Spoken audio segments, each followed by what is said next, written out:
Also, let me just write down the slogans again, the FBF stuff. Broadcast and network.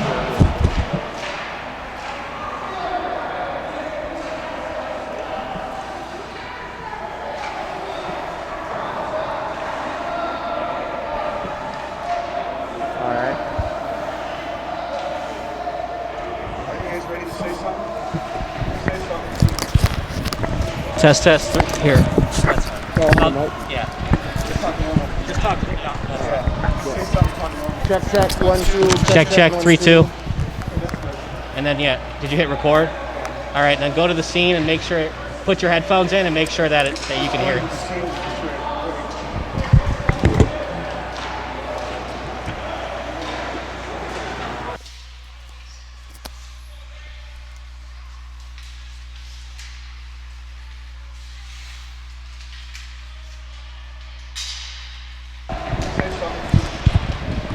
Test. Here. That's fine. Yeah. Just talk normal. Just talk. Say something, talk normal. Check. 1, 2. Check. 3, 2. And then did you hit record?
Test 3, test 4, test 5. Which button is it? The one here?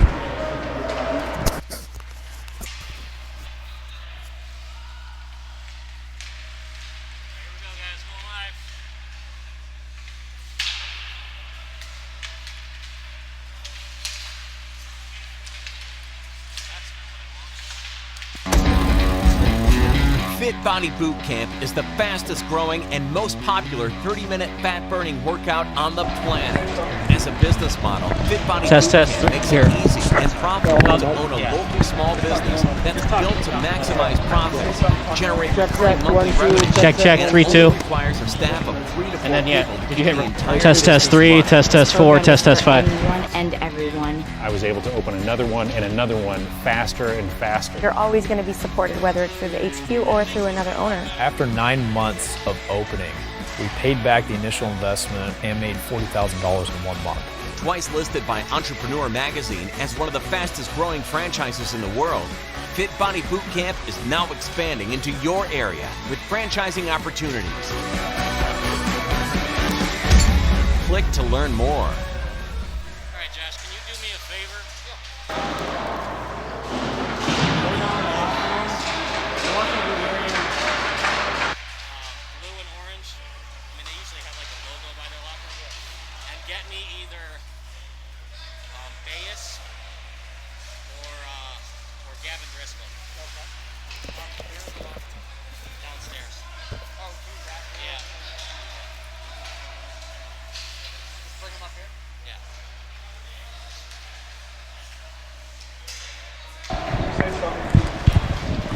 Test. Here. That's fine. Yeah. Just talk normal. Just talk. Say something, talk normal. Check. 1, 2. Check. 3, 2. And then did you hit record? Test 3, test 4, test 5. Did you hear it? Did you hear both? Try the first one. Test 3. Here. That's fine. Yeah. Just talk normal. Just talk. Say something, talk normal. Check. 1, 2. Check. 3, 2. And then did you hit record? Test 3, test 4, test 5.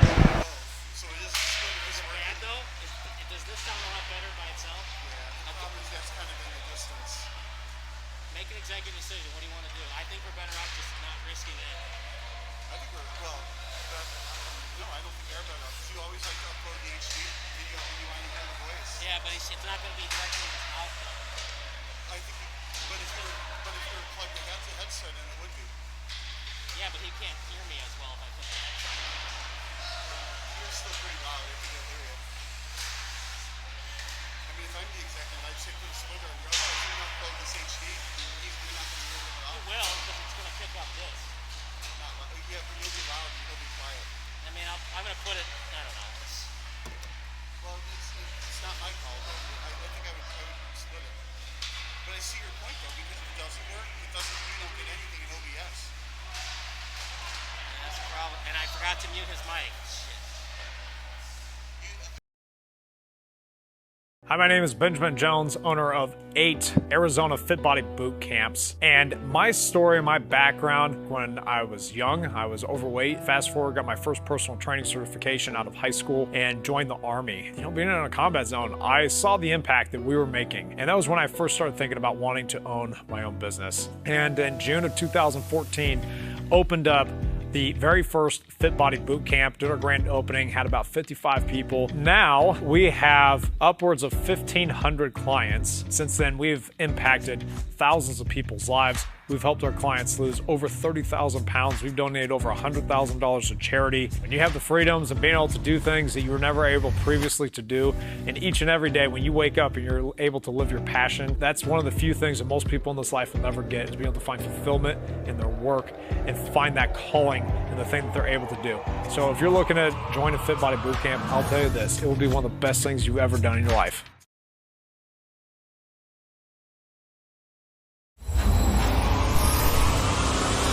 Drive change. Exceed expectations. These are our core values. Combined, they empower us to pursue our mission.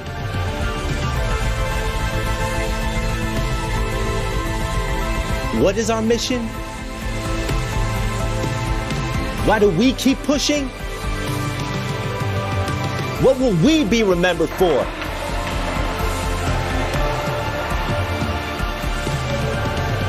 Inspiring fitness and changing lives. Just making sure. Every day.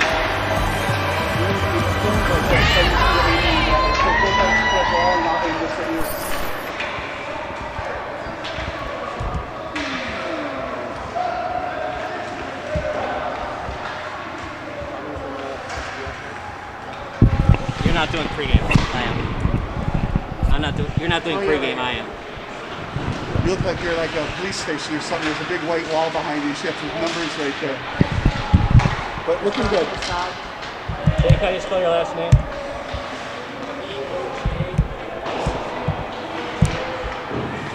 What's your position, Jake? Senior or junior? Are you a senior or a junior?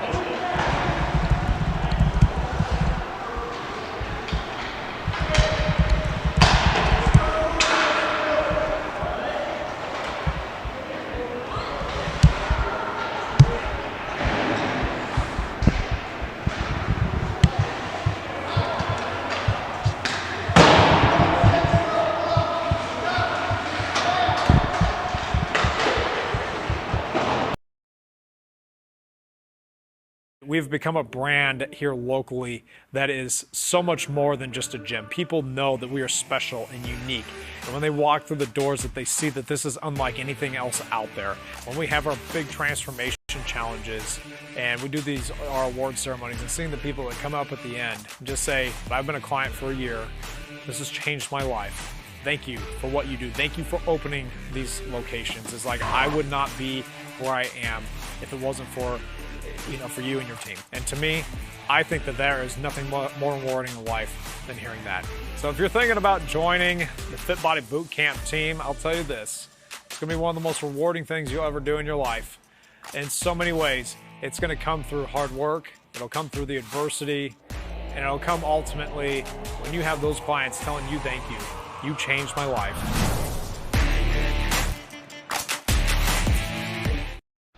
Missing your child's sporting event just plain stinks. But you don't have to worry about that anymore, thanks to Sports Broadcast Solutions. SBS is a live broadcasting network, as well as covering your on-demand needs, recruiting videos, highlight reels, and much, much more. We can broadcast live to any website, and we also post as much on-demand content as you need. For more information about SBS, check out our website at sportsbroadcastsolutions.com. Sports Broadcast Solutions, a broadcasting network for everyone.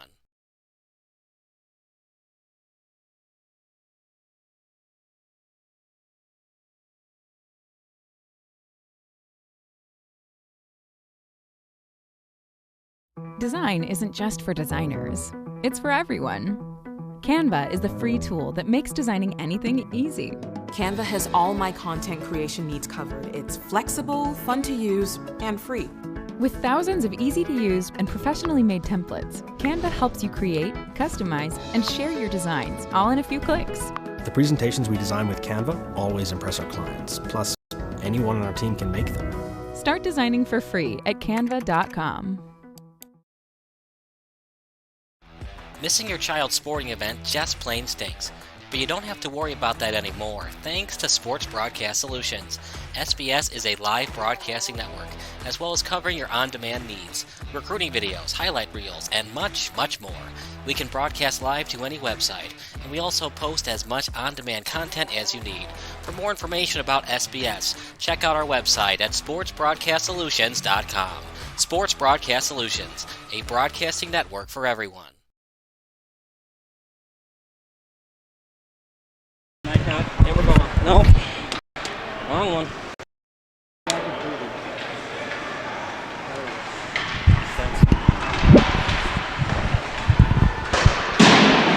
Welcome to the pregame show, brought to you by Naperville Fit Body Boot Camp. Check them out today, just $48 for 28 days of fitness, 1320 North Route 59 in Naperville. My name's Kyle Smith.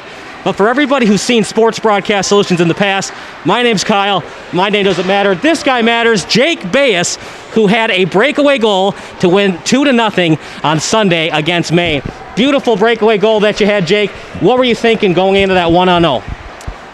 Pretty much one of our teammates, Ethan DiLorenzo, was like on the ice and he was getting into it with another player and everything. And I pretty much just looked up and Tommy Boscarino just gave me a perfect pass and just right on a breakaway. There were like two guys behind me, so I just wanted to make a move on a goalie, and then I got him with the second move. Now, did you expect to go backhand, or was it kind of a last-second decision? It was definitely a last-second decision. I just realized that I was just in a bad position to shoot the puck, so I just tried dangling him, and yeah, it was last second. Talking with Jake Bayes, who had a breakaway goal to make it a 1-0 lead. They eventually won 2-0 on Sunday over Maine. So a big win for you guys. Big shutout. Keaton Crement was excellent in that shutout victory. Is he going to start tonight? Keaton actually has to quarantine because due to COVID reasons. So we have Danker in that tonight. But yeah. Well, Danker's a good goalie as well. What do you expect to see out of him in the goalie crease? Well, Danker's really good. He's definitely going to have a good game tonight. Yeah. Big game tonight against Wheaton West, one of your big-time rivals in Illinois West. Does it feel weird? You're playing hockey, and you're playing against an Illinois team in your division, but you're not technically in the state of Illinois. Yeah, it's definitely weird because you have to travel like very far away for all your games and everything. So yeah, it's really weird, especially playing a team that's in your division and in your high school league. Final thoughts tonight? Are you going to score another breakaway goal? We'll see. I hope so. That's Jake Bayes. We're going to take a quick commercial break. You are watching Sports Broadcast Solutions, a broadcasting network for everyone. That's excellent, man. Missing your child's sporting event just plain stinks. But you don't have to worry about that anymore, thanks to Sports Broadcast Solutions. SBS is a live broadcasting network, as well as covering your on-demand needs, recruiting videos, highlight reels, and much, much more. We can broadcast live to any website, and we also post as much on-demand content as you need. For more information about SBS, check out our website at sportsbroadcastsolutions.com. Sports Broadcast Solutions, a broadcasting network for everyone. Hi, my name is Benjamin Jones, owner of 8 Arizona Fit Body Boot Camps. And my story, my background, when I was young, I was overweight. Fast forward, got my first personal training certification out of high school and joined the Army. You know, being in a combat zone, I saw the impact that we were making. And that was when I first started thinking about wanting to own my own business. And in June of 2014, opened up the very first Fit Body Boot Camp, did our grand opening, had about 55 people. Now we have upwards of 1,500 clients. Since then, we've impacted thousands of people's lives. We've helped our clients lose over 30,000 pounds. We've donated over $100,000 to charity. When you have the freedoms and being able to do things that you were never able previously to do, and each and every day when you wake up and you're able to live your passion, that's one of the few things that most people in this life will never get, is being able to find fulfillment in their work and find that calling in the thing that they're able to do. So if you're looking to join a Fit Body Boot Camp, I'll tell you this, it will be one of the best things you've ever done in your life.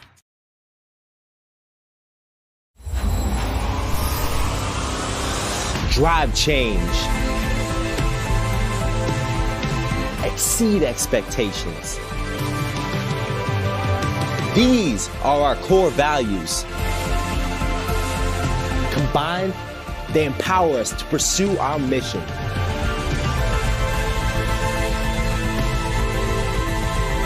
What is our mission? Why do we keep pushing? What will we be remembered for?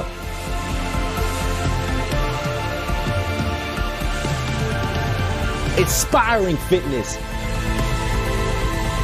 and changing lives.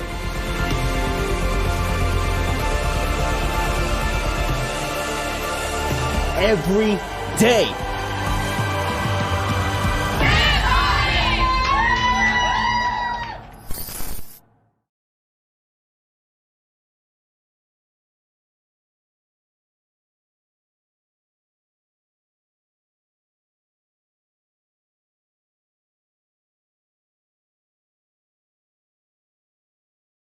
We've become a brand here locally that is so much more than just a gym. People know that we are special and unique. And when they walk through the doors, that they see that this is unlike anything else out there. When we have our big transformation challenges and we do our award ceremonies, and seeing the people that come up at the end and just say, I've been a client for a year, this has changed my life. Thank you for what you do. Thank you for opening these locations. It's like, I would not be where I am if it wasn't for you and your team. And to me, I think that there is nothing more rewarding in life than hearing that. So if you're thinking about joining the Fit Body Boot Camp team, I'll tell you this, it's gonna be one of the most rewarding things you'll ever do in your life. In so many ways, it's gonna come through hard work, it'll come through the adversity, and it'll come ultimately when you have those clients telling you thank you. You changed my life.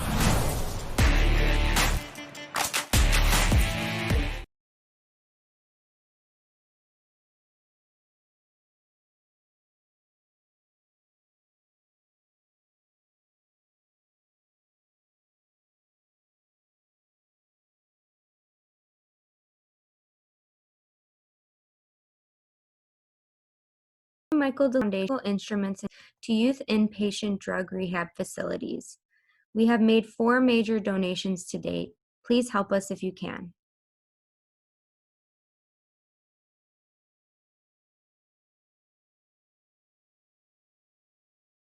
Design isn't just for designers. It's for everyone. Canva is the free tool that makes designing anything easy. Canva has all my content creation needs covered. It's flexible, fun to use, and free.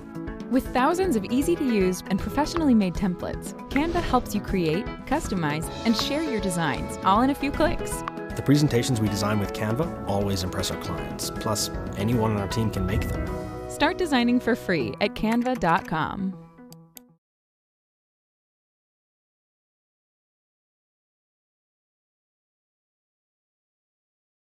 We've become a brand here locally that is so much more than just a gym. People know that we are special and unique. And when they walk through the doors, that they see that this is unlike anything else out there. When we have our big transformation challenges and we do our award ceremonies, and seeing the people that come up at the end and just say, I've been a client for a year, this has changed my life. Thank you for what you do. Thank you for opening these locations. It's like, I would not be where I am if it wasn't for for you and your team. And to me, I think that there is nothing more rewarding in life than hearing that. So if you're thinking about joining the Fit Body Boot Camp team, I'll tell you this. It's going to be one of the most rewarding things you'll ever do in your life. In so many ways, it's going to come through hard work, it'll come through the adversity, and it'll come ultimately when you have those clients telling you thank you. You changed my life.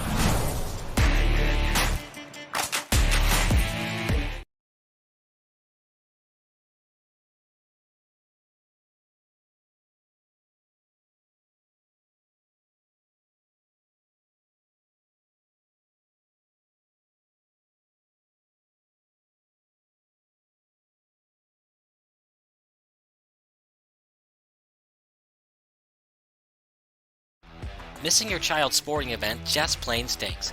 But you don't have to worry about that anymore, thanks to Sports Broadcast Solutions. SBS is a live broadcasting network, as well as covering your on-demand needs, recruiting videos, highlight reels, and much, much more. We can broadcast live to any website, and we also post as much on-demand content as you need. For more information about SBS, check out our website at sportsbroadcastsolutions.com. Sports Broadcast Solutions, a broadcasting network for everyone. You can have the same thing too, yeah. And let it just take over you.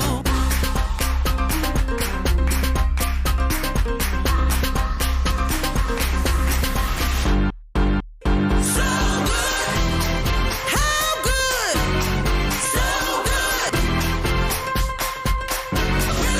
Really good.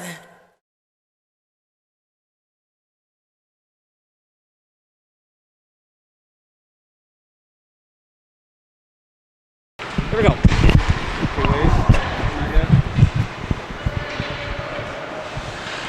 Welcome back to the pregame show, brought to you by Naperville Fit Body Boot Camp. Check them out in Naperville today. Just $48 for 28 days of excellent fitness, and their programs are less than 30 minutes long. But let's go back to our pregame interview. I'm Kyle, but I don't matter.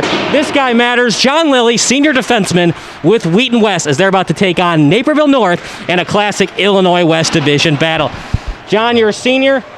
Does it feel kind of weird being in your last year, especially during a COVID pandemic? It definitely does feel weird. You know, I've been watching Wheaton West hockey since I was 5th grade because all my brothers played here. So, you know, it's been a part of me for a while, and I'm the youngest hockey player in my family. So it's definitely weird that it's coming to an end. And it is definitely weird playing this year because, you know, no fans. So games are a little different, and it is definitely weird. Well, we'll see how many fans are watching tonight on YouTube. So, John, you guys are called Wheaton West. I've always wondered this. Do you know why you're called Wheaton West? I don't know, but I believe it's because Wheaton North and Wheaton South are already schools. And I think it's just Wheaton West sounded better than Wheaton East. I don't know. Well, some people prefer California versus New York, so rather go out west than east, right? Yep. Big game tonight against Naperville North. They're coming off a huge 2-0 victory on Sunday against Maine. What's it going to take to get those pucks in the net? Maine didn't really do a good job of it on Sunday. Well, I think we're going to have to get pucks deep, pressure their defensemen, try to get some turnovers on the forecheck.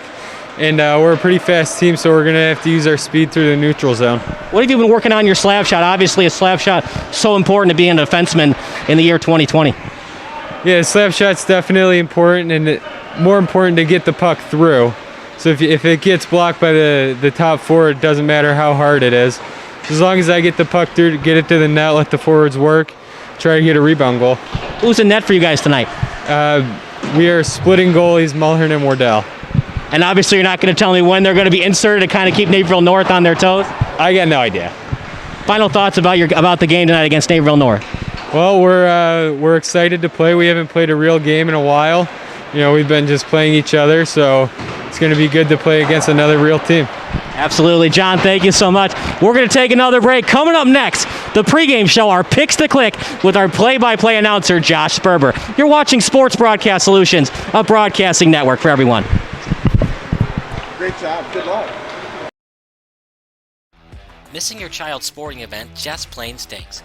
But you don't have to worry about that anymore, thanks to Sports Broadcast Solutions. SBS is a live broadcasting network, as well as covering your on-demand needs, recruiting videos, highlight reels, and much, much more. We can broadcast live to any website, and we also post as much on-demand content as you need.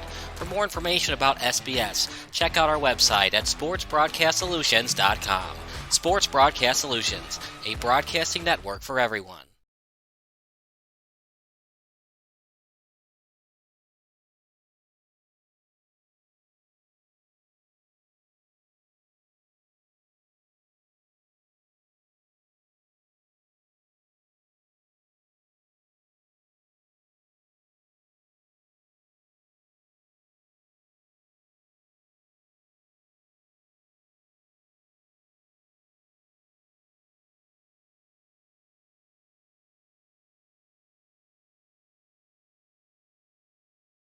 Hi, my name is Benjamin Jones, owner of 8 Arizona Fit Body Boot Camps. And my story, my background, when I was young, I was overweight. Fast forward, got my first personal training certification out of high school and joined the Army. Being in a combat zone, I saw the impact that we were making. And that was when I first started thinking about wanting to own my own business. And in June of 2014, opened up the very first Fit Body Boot Camp, did our grand opening, had about 55 people. Now we have upwards of 1,500 clients. Since then, we've impacted thousands of people's lives. We've helped our clients lose over 30,000 pounds. We've donated over 100. Fit Body Boot Camp is the fastest growing and most popular 30-minute fat-burning workout on the planet.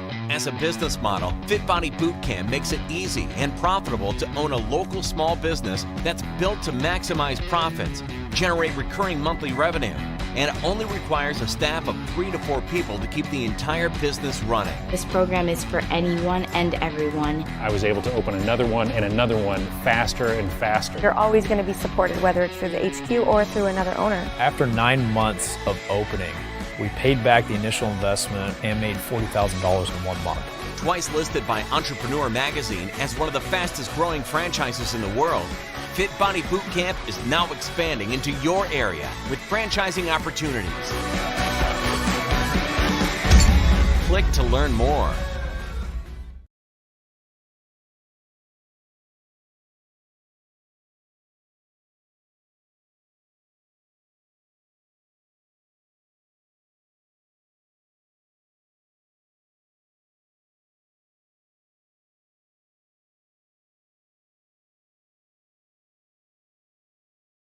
Hi, my name is Benjamin Jones, owner of 8 Arizona Fit Body Boot Camps. And my story, my background, when I was young, I was overweight. Fast forward, got my first personal training certification out of high school and joined the Army. Being in a combat zone, I saw the impact that we were making. And that was when I first started thinking about wanting to own my own business. And in June of 2014, opened up the very first Fit Body Boot Camp, did our grand opening, had about 55 people. Now we have upwards of 1,500 clients. Since then, we've impacted thousands of people's lives. We've helped our clients lose over 30,000 pounds. We've donated over $100,000 to charity. When you have the freedoms and being able to do things that you were never able previously to do, and each and every day when you wake up and you're able to live your passion, that's one of the few things that most people in this life will never get, is being able to find fulfillment in their work and find that calling in the thing that they're able to do. So if you're looking to join a Fit Body Boot Camp, I'll tell you this, it will be one of the best things you've ever done in your life.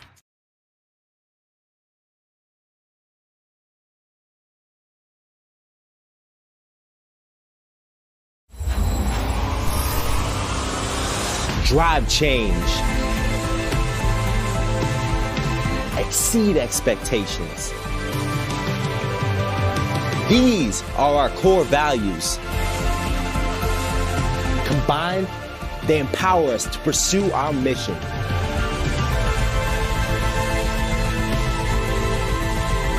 What is our mission? Why do we keep pushing? What will we be remembered for?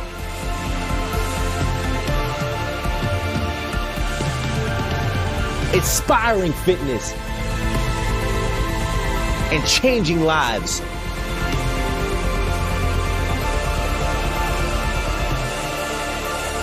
Every day.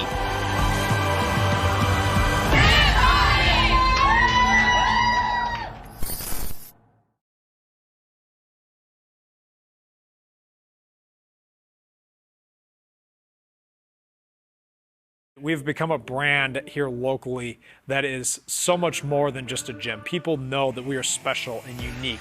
And when they walk through the doors, that they see that this is unlike anything else out there. When we have our big transformation challenges and we do our award ceremonies, and seeing the people that come up at the end and just say, I've been a client for a year, this has changed my life. Thank you for what you do. Thank you for opening these locations. It's like I would not be where I am if it wasn't for for you and your team. And to me, I think that there is nothing more rewarding in life than hearing that. So if you're thinking about joining the Fit Body Boot Camp team, I'll tell you this. It's going to be one of the most rewarding things you'll ever do in your life. In so many ways, it's going to come through hard work, it'll come through the adversity, and it'll come ultimately when you have those clients telling you thank you. You changed my life.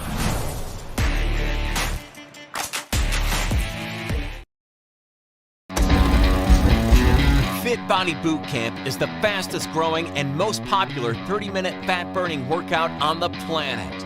As a business model, Fit Body Boot Camp makes it easy and profitable to own a local small business that's built to maximize profits, generate recurring monthly revenue, and it only requires a staff of 3 to 4 people to keep the entire business running. This program is for anyone and everyone. I was able to open another one and another one faster and faster. You're always going to be supported, whether it's through the HQ or through another owner. After 9 months of opening, we paid back the initial investment and made $40,000 in 1 month. Twice listed by Entrepreneur Magazine as one of the fastest growing franchises in the world, Fit Body Boot Camp is now expanding into your area with franchising opportunities. Click to learn more. Missing your child's sporting event just plain stinks. But you don't have to worry about that anymore, thanks to Sports Broadcast Solutions. SBS is a live broadcasting network, as well as covering your on-demand needs, recruiting videos, highlight reels, and much, much more. We can broadcast live to any website, and we also post as much on-demand content as you need. For more information about SBS, check out our website at sportsbroadcastsolutions.com. Sports Broadcast Solutions, a broadcasting network for everyone.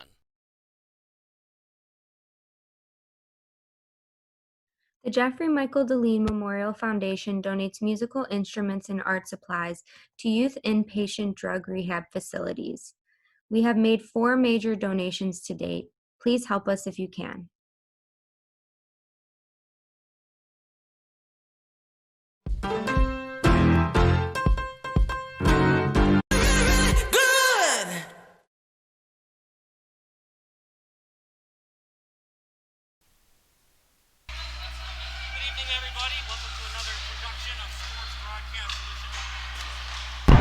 Good evening, everybody. Welcome to another production of Sports Broadcast Solutions. I'm Kyle Smith alongside Josh Sperber. He's the play-by-play announcer tonight, so I'm going to switch things over him tonight. And Josh, you got to be excited. It's Naperville North, it's Wheaton West, it's Wheaton against Naperville, 2 prominent suburbs in Chicago, and they're playing hockey. Not in Illinois. They traveled to Wisconsin to play this game. It just shows you how much they love this game on ice. Hey, it doesn't matter where the ice is, it just matters that a game is going on, and that is what is happening right now. 2 teams that were separated by 1 place in the IHS Southwest standings last season, and they're certainly going to come at it with a vengeance tonight. Just 2 teams with a lot of history against each other and a lot of heart and desire to play this great game of hockey. Absolutely. Kyle Smith once again with Josh Sperber. Bob Vilsue, he's the real hero of the night. He's filming all the action for you. Esta noche, as they say in Spain and Mexico. Should be a good one. Naperville North against Wheaton West. Who do you like for Naperville North tonight as your pick to click, as the great Hawk Harrelson would say? It's a tough one. I'm going to go with for Naperville North. I'm going to go with Henry Wirtz. He was a guy who started on the JV squad, a defender, but was immediately bumped up to varsity because of his talent, stopping guys coming to the net. He scored a couple of goals, 8 points on the season, kept penalty minutes under 30. A disciplined guy, hard hitter, and he can take the puck up the ice as well. If you're wondering why the kids look so young on the ice, it's because they are. This is the practice before the game. They're going to put the Zamboni in a couple minutes, just a little pee-wee practice before we get into some varsity hockey action of the Huskies. We'll call them the Warriors, although Wheaton West doesn't have an official mascot yet. For me, it's hard to pick against David Houck, one of their best players last year. And yeah, it's easy to say, well, you're going to pick a goal scorer. That's an easy pick. at the same time, somebody's got to score the goals, and why not go with the guy that's on line one, their best line one skater? Should be a good one, though. Wheaton West against Naperville North, and do you think it's going to kind of get into their mindset this game counts, but it doesn't count because it's in Wisconsin. It's technically considered a tournament game. You think that gets into the mindset of these players? Well, we should try our hardest, but it's also kind of like, well, should we really? Because it doesn't count in the standings.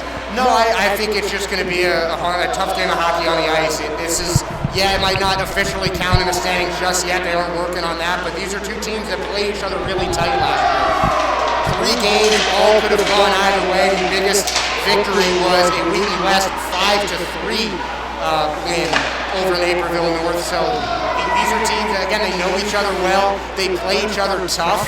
And I think regardless of the site, they're going to play. Each team is going to give everything they have. And how hockey is, these teams are used to be playing out of state. It's hard to say that Pleasant Prairie is out of state. We're right on the Illinois-Wisconsin border, but it is out of state. But what I mean by that is they play in Michigan, they play in Indiana, they play in Iowa. So going out of state to play hockey, it's nothing new for these kids. They've been doing it since they were playing travel hockey, Team Illinois, junior hockey, etc. So a game in Wisconsin, it's almost like a walk in the beach, so to speak. 50-minute drive, that's nothing for having to drive all the way up to Detroit, Michigan, or even further. So I don't think it's going to get into their mindset at all. They just want to play hockey. They just want to skate, lace them up, and see what happens. My prediction, I think Wheaton West is going to win 2-1. What say you, Mr. Sperber? Well, I think that's going to be a tough call. I still think it's going to be one more game. I think it's just we're going to see a lot more aggression because these guys, as both Jake Bayes and John Lilly said in the interviews, they haven't really played a lot of hockey so far. So they want to get aggressive, and I think they're going to get a lot of chances. And I think it's going to be a 3-2, but it's still going to be Wheaton West. We're Bob's going to say Naperville North 3, Wheaton West 1. We shall see. We're going to take a quick break. Coming up next after the Zamboni, it's the Huskies against Wheaton West. You're watching Sports Broadcast Solutions, a broadcasting network for everyone.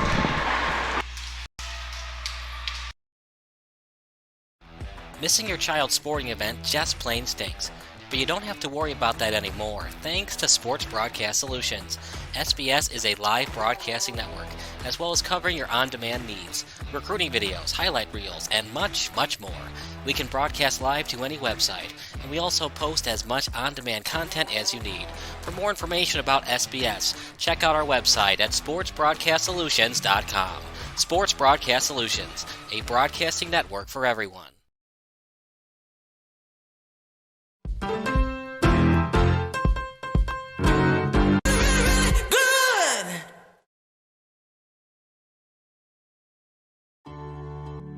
Hey, my name is Lou.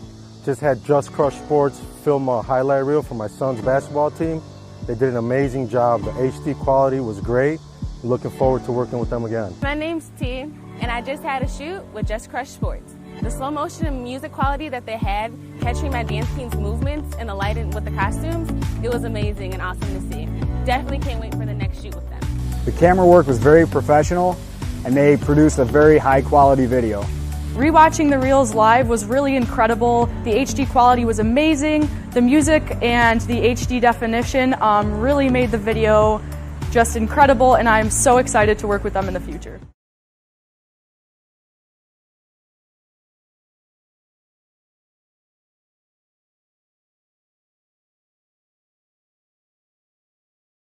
The Jeffrey Michael Deline Memorial Foundation donates musical instruments and art supplies to youth inpatient drug rehab facilities. We have made 4 major donations to date. Please help us if you can. No one likes a sporting event, and you don't have to anymore, thanks to Just Crush Sports. JCS is a Chicagoland area broadcasting network offering video production solutions for kids of all ages. Let the rafters sing! Just Crush Sports also offers highlight reels and recruiting videos for the non-professional athlete. For more information, go online to justcrushsports.com. Just Crush Sports, digital media for all athletes and... Missing your child's sporting event just plain stinks. But you don't have to worry about that anymore, thanks to Sports Broadcast Solutions. SBS is a live broadcasting network, as well as covering your on-demand needs, recruiting videos, highlight reels, and much, much more. We can broadcast live to any website, and we also post as much on-demand content as you need. For more information about SBS, check out our website at sportsbroadcastsolutions.com. Sports Broadcast Solutions, a broadcasting network for everyone.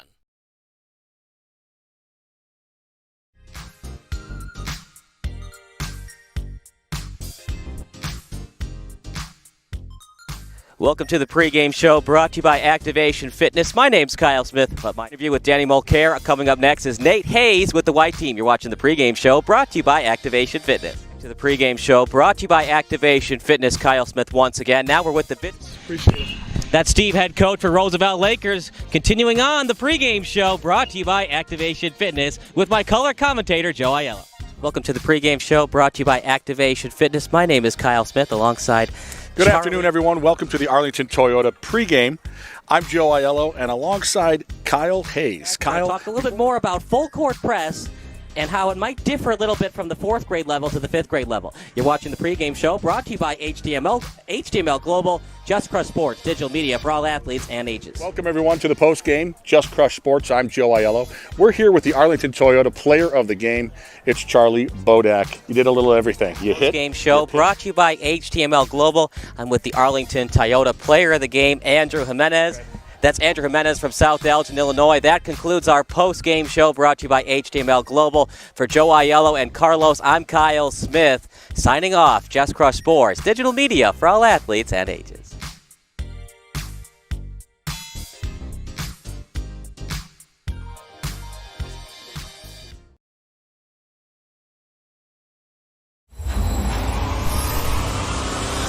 Drive change. Exceed expectations. These are our core values. Combined, they empower us to pursue our mission.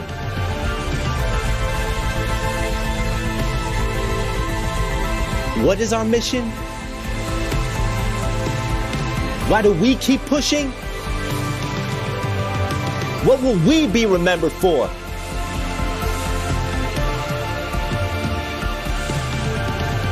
Inspiring fitness and changing lives.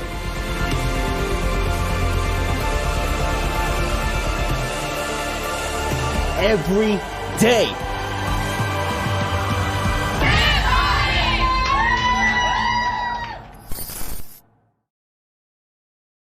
Design isn't just for designers. It's for everyone. Canva is the free tool that makes designing anything easy. Canva has all my content creation needs covered. It's flexible, fun to use, and free. With thousands of easy-to-use and professionally made templates, Canva helps you create, customize, and share your designs all in a few clicks.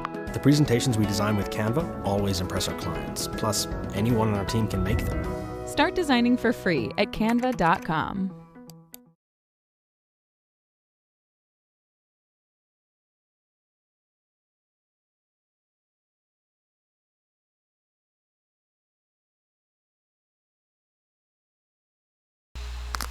Welcome back to the Recplex here in Pleasant Prairie, Wisconsin. Josh Sperber, Kyle Smith here for Sport Broadcast Solutions. A nice interstate game, out of state. Naperville North taking on Wheaton West, and it is brought to you by Naperville Fit Body Boot Camp. Are you looking to lose some weight this winter? Do you want to be thin and ready to show off that skin? Well, that's where Naperville Fit Body Boot Camp comes in. Now offering 28 days of fitness for just $48. No more treadmill nonsense. Use that $50 bill scrunched up in your wallet for your own personal cause. When you invest in Naperville Fit Body Boot Camp, you get accountability, coaching, nutrition plans, and 30-minute afterburn workouts. Even cooler, Naperville Fit BBC is now offering a new physical therapy room, Foundation Chiropractic, at no additional fee. Naperville Fit Body Boot Camp, or FBBC for short, offers super effective workouts that are only 30 minutes long. Now offering virtual and in-person workouts. Check out Naperville FBBC today. Located at 1320 North Route 59, so you won't be supported in this rapid fat loss program. The program includes a free one-on-one goal setting session as well as 54 fat burning flex meals. For more information, call Marcus at 847-840-8228 or email him at info@naperfitbody.com. That's info@naperfitbody.com. Fit Body Boot Camp, twice the workout in half the time. Thank you so much there, Josh. You know, Naperville Fit Body Boot Camp, it's an excellent place. You wonder why it's called that? It's because literally it's a boot camp that's fun. You know, you think boot camp, you think Army, and nothing that the Army is not fun, but it's a 30-minute workout, and it's only $48 for $28. That's a little over $1 a day. Check them out in Naperville. They have all throughout the Chicagoland area, but Marcus, one of the greatest trainers in the Chicagoland area. You will not be disappointed. Check them out, 1320 North, Route 59 in Naperville, Illinois. Well, we got a hockey game here tonight, Josh. It's the Huskies against Wheaton West, and it's kind of cool that teams combine into a team like Wheaton West.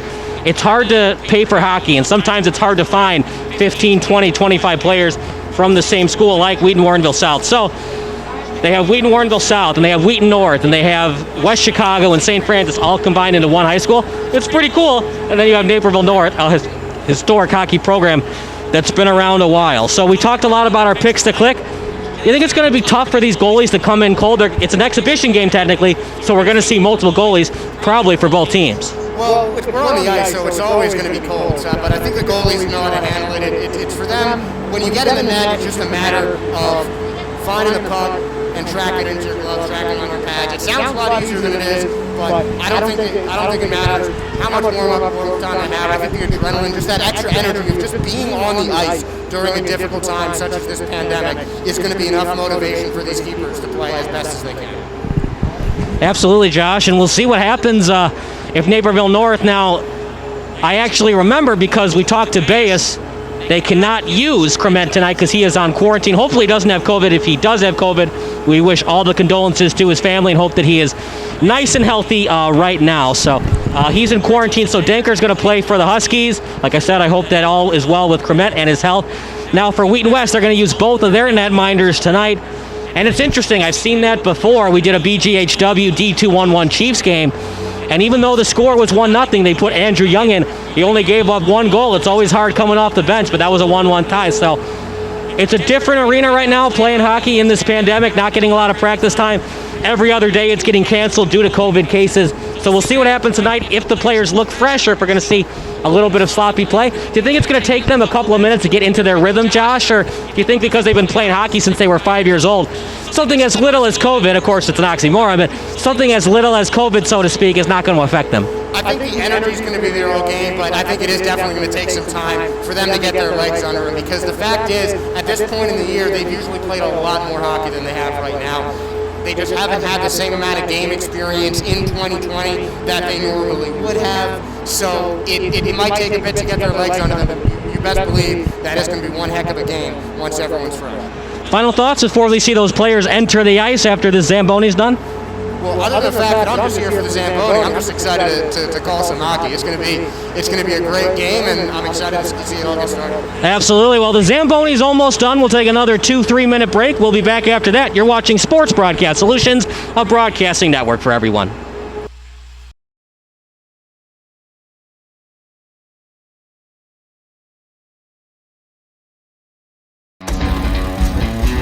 Fit Body Boot Camp is the fastest growing and most popular 30-minute fat-burning workout on the planet. As a business model, Fit Body Boot Camp makes it easy and profitable to own a local small business that's built to maximize profits, generate recurring monthly revenue, and it only requires a staff of 3 to 4 people to keep the entire business running. This program is for anyone and everyone. I was able to open another one and another one faster and faster. You're always going to be supported, whether it's through the HQ or through another owner. After 9 months of opening, we paid back the initial investment and made $40,000 in 1 month.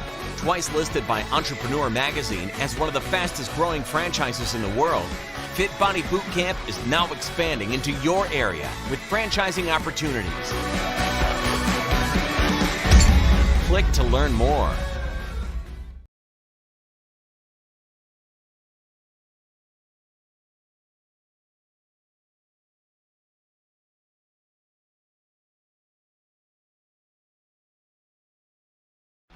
Missing your child's sporting event just plain stinks. But But you don't have to worry about that anymore, thanks to Sports Broadcast Solutions. SBS is a live broadcasting network, as well as covering your on-demand needs, recruiting videos, highlight reels, and much, much more. We can broadcast live to any website, and we also post as much on-demand content as you need. For more information about SBS, check out our website at sportsbroadcastsolutions.com. Sports Broadcast Solutions, a broadcasting network for everyone. Design isn't just for designers. It's for everyone. Canva is the free tool that makes designing anything easy. Canva has all my content creation needs covered. It's flexible, fun to use, and free. With thousands of easy-to-use and professionally made templates, Canva helps you create, customize, and share your designs all in a few clicks. The presentations we design with Canva always impress our clients. Plus, anyone on our team can make them. Start designing for free at canva.com.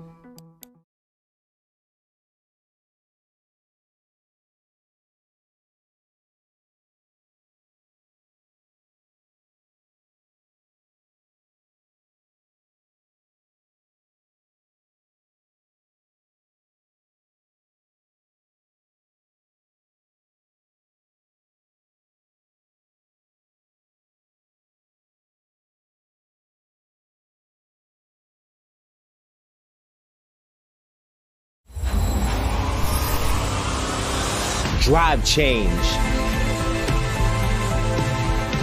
Exceed expectations.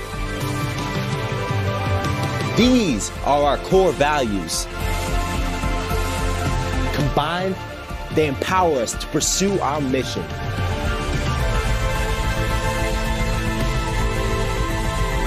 What is our mission? Why do we keep pushing? What will we be remembered for?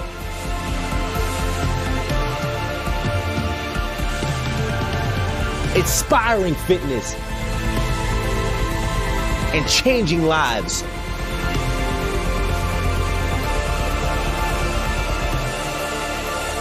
Every day.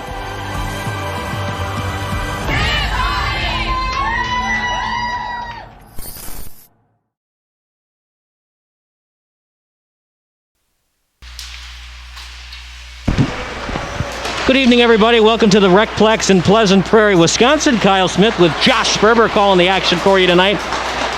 And once again, just a big thank you to our sponsor, Naperville Fit Body Boot Camp. Are you looking to lose some weight this winter? Do you want to be thin and ready to show off that skin? Well, that's where Naperville Fit Body Boot Camp comes in. Now offering 28 days of fitness for just $48. No more treadmill nonsense. Use that $50 bill all scrunched up in your wallet for your own personal cause. When you invest in Naperville Fit Body Boot Camp, you get accountability coaching, nutrition plans, and 30-minute afterburn workouts. Even cooler, Naperville Fit BBC is now offering a new physical therapy room, Foundation Chiropractic, at no additional fee. Naperville Fit Body Boot Camp, or FBBC for short, also offers super effective workouts that are only 30 minutes long. Now offering virtual and in-person workouts. Check out Naperville FBBC today. Located at 1320 North Route 59, you won't be disappointed in this rapid fat loss program. The program includes a free one-on-one goal-setting session, as well as 54 fat-burning flex meals. For more information, call Marcus at 847-840-8228 or email him at info@napervillefitbody.com. Once again, that email address is info@naperfitbody.com. Fit Body Boot Camp, twice the workout in half the time. Well, Josh, a minute, and we're going to have some high school hockey. Any final thoughts before we see what should be an excellent division matchup tonight? All eyes are going to be on Sean Danker for Naperville North. As we mentioned, Keaton Clement, the JV All-Star last year, out due to the coronavirus, unfortunately. Best wishes to him and his family as he's quarantined. We're going to have one goalie for Naperville North, and he's going to have to take on a very strong Wheaton West offense all by himself. I never really thought that I'd have to use the terminology social distancing in everyday life, but it's becoming part of my vocabulary, and I'm not going to say I'm embracing it. I hate it, but it's 2020, and hopefully 2021, that's going to happen a couple of weeks from now, will be better. But for the time being, we can't have Clement tonight, so we'll see what happens with Danker. Now, this is a Naperville North team They lost to New Trier Blue in the first round of the Blackhawk Cup. In fact, it was a really cool game. They were down 4-1, and they scored 3 unanswered goals in the third period. I don't know if we're going to see that kind of game tonight, Josh, but this Naperville North team, they don't quit. They don't. There's a lot of resilience on that team. A lot of guys that can score. They're bringing back a whole bunch of experience, particularly on the defensive side. Ethan DiLorenzo is a guy that I'm really going to watch out for. The returning leader from just about everything in offense last year. He's doing the same thing this year so far. He had 20 goals in the 2019-2020 season almost. And he's looking to continue that goal scoring prowess, no doubt. Well, we're about to see some hockey. We'll take a 30-second break. You're watching Sports Broadcast Solution, a broadcasting network for everyone.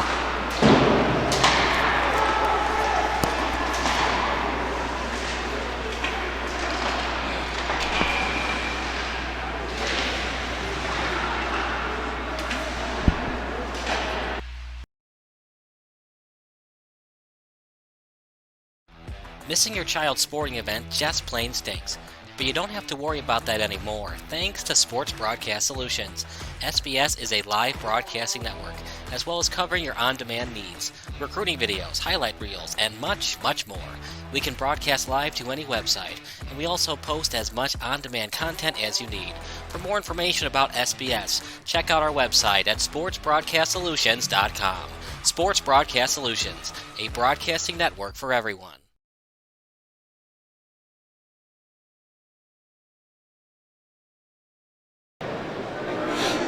Live from the Recplex here in Pleasant Prairie, Wisconsin. We've got a battle of 2 Illinois hockey teams, Wheaton West and Naperville North. The West team, you can see skating over their benches. Naperville slowly trickling their way onto the ice. Josh Sperber, Kyle Schmidt, Bob Iwasoe on the videography over there, capturing all the sight and sounds for us here at the Sports Broadcasting Solutions. And man, I am excited to get this started. A lot of people did not expect these winter sports to happen. There's some COVID that is affecting the Huskies in the building tonight, as we mentioned. But it is still time for some high school sports, something I know we've all been waiting for as we get ready on the ice tonight.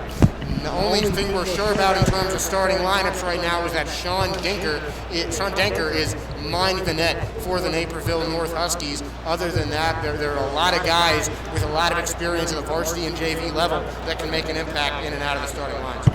Absolutely, and in 2020, anything's possible. So I'm sure that when the new regulations took place in June by Governor Pritzker, the head coaching staff led by Bill Driscoll told his team, look man, we got to be ready for anything. Our goalie might get COVID the night before the game, 5 hours before game time. Anything's possible in 2020. If you want to play hockey, you got to put that mask on and be ready for anything to get back out on that ice. And they certainly are. It looks like Zachary Mulholland is going to be the netminder for Wheaton West. He is the goalie out on the ice right now. The senior had just 10 goals allowed on 86 shots.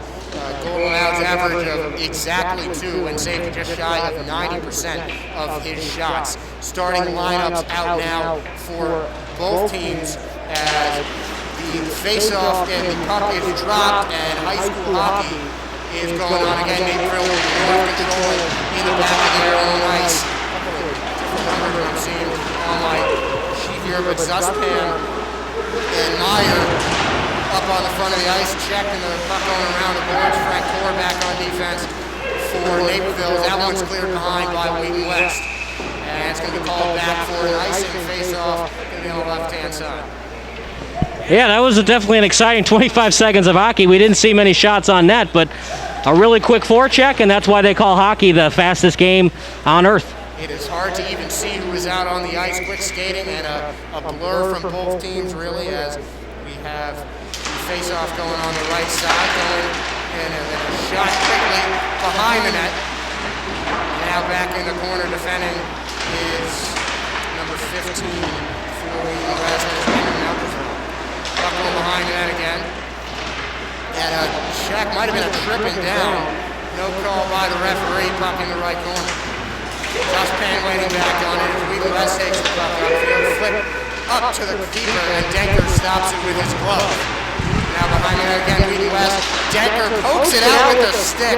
A good opportunity on net for David Hawk, one of the top goal scorers on this Wheaton West squad.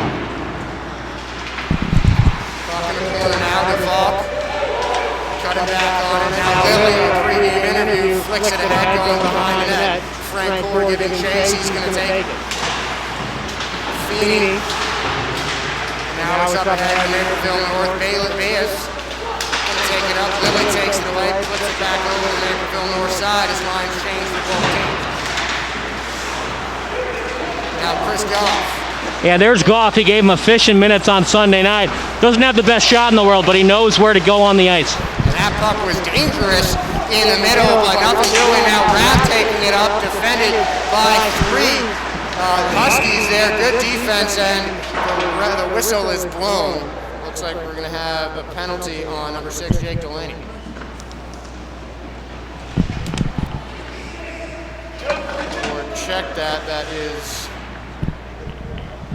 56. Don't see it on my roster here, but the first penalty of the night. And we're going to have a power play for Wheaton West. What'd you see there, Kyle? Not much. Without instant replay, they don't show it, on instant replay. So I didn't see what happened, but a 2-minute power play coming up for Wheaton West. So early on, nothing that you want more than a man advantage, and that's what's going to happen for Wheaton West here. A minor penalty, and now Logan Voris taking the face-off for Wheaton West. 15 minutes remaining on the clock, 1:56 in the penalty. So Voris on the right-hand side, flicking it back to Wheaton West. Shot on that, no. Delaney with another one. Denker stops it with the glove, and we're going to have another face-off on that right side. Easy philosophy right now for Wheaton West. Crash the net and see what happens. Keeping it simple. And they're controlling the puck in the power play. Delaney mishandles, and a little fast break opportunity now for Naperville North. Coach wanted a high stick and call, no dice, as Wheaton West has it behind the net again. Taking it up now is Delaney. Delaney ahead to Zima. Zima on the right side, flicks back to the other Delaney. That would be Jacob. Now along the left side. Waiting for it is Jury. The shot wide right. And now Nick Delaney's giving chase. Delaney loses along the boards. He's controlling. He has it taken away. Cleared away. Zima takes it. And now back to Jacob Delaney, Nick's brother. Shot by Zima off the stick of Dinker. And it's another save for Naperville North. He's got 3 already today. Delaney flicks it on that. A very careful bounce. That almost went out. And a clear from Naperville North as wholesale line changes come on for both teams. Mulhern takes it behind the net. That puck is lost by Jury and taken back now by William Raff. Now Raff ahead to Eberle, called the best stick handler on the team by Coach Keith Fairforth. Now up ahead as the whistle's blown. The puck was in the stick of defender Ryan DeValk, and we'll have another face-off here towards the center circle.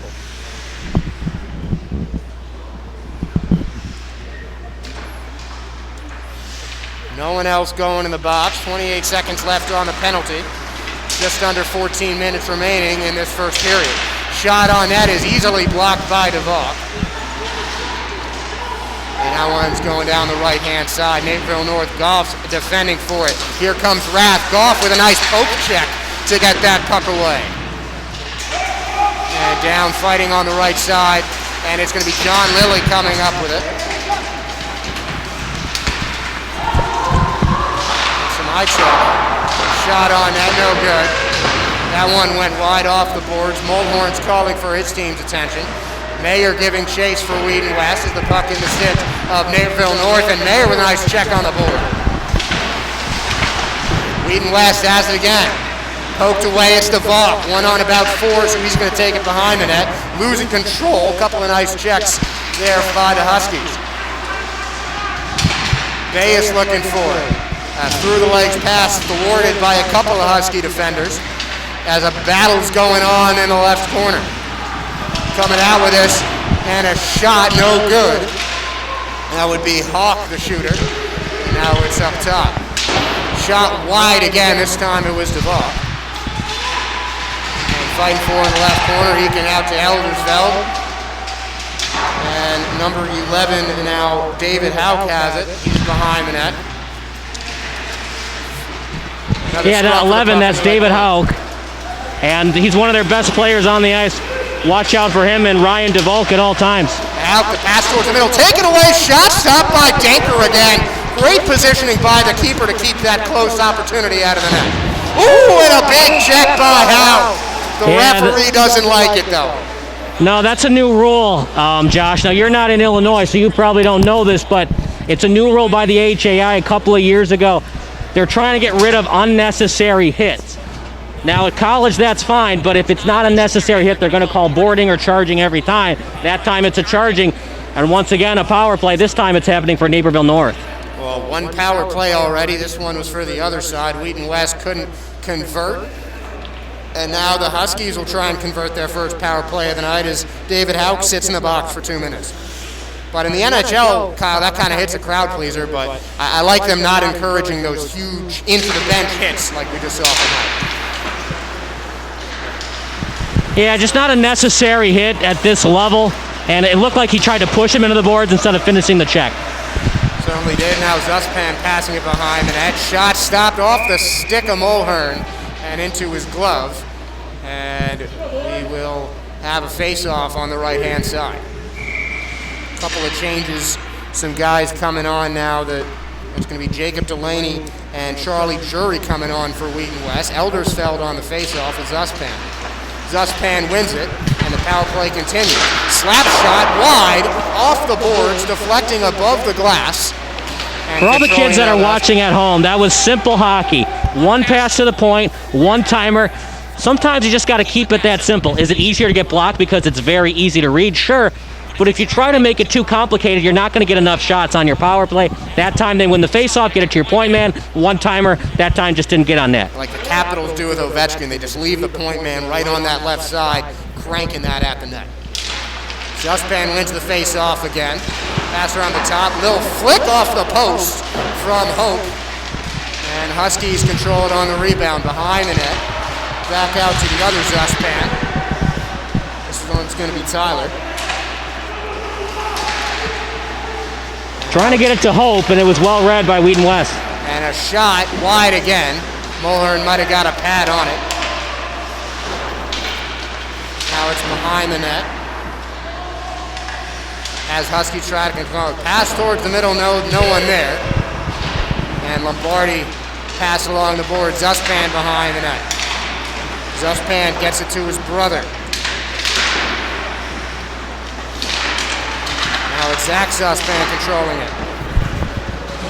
Beautiful job by Wheaton West getting it out of the zone right there. Didn't try to do too much with it. Send it off the boards, get the line change. And Hope controlling in the backfield. Now Rang.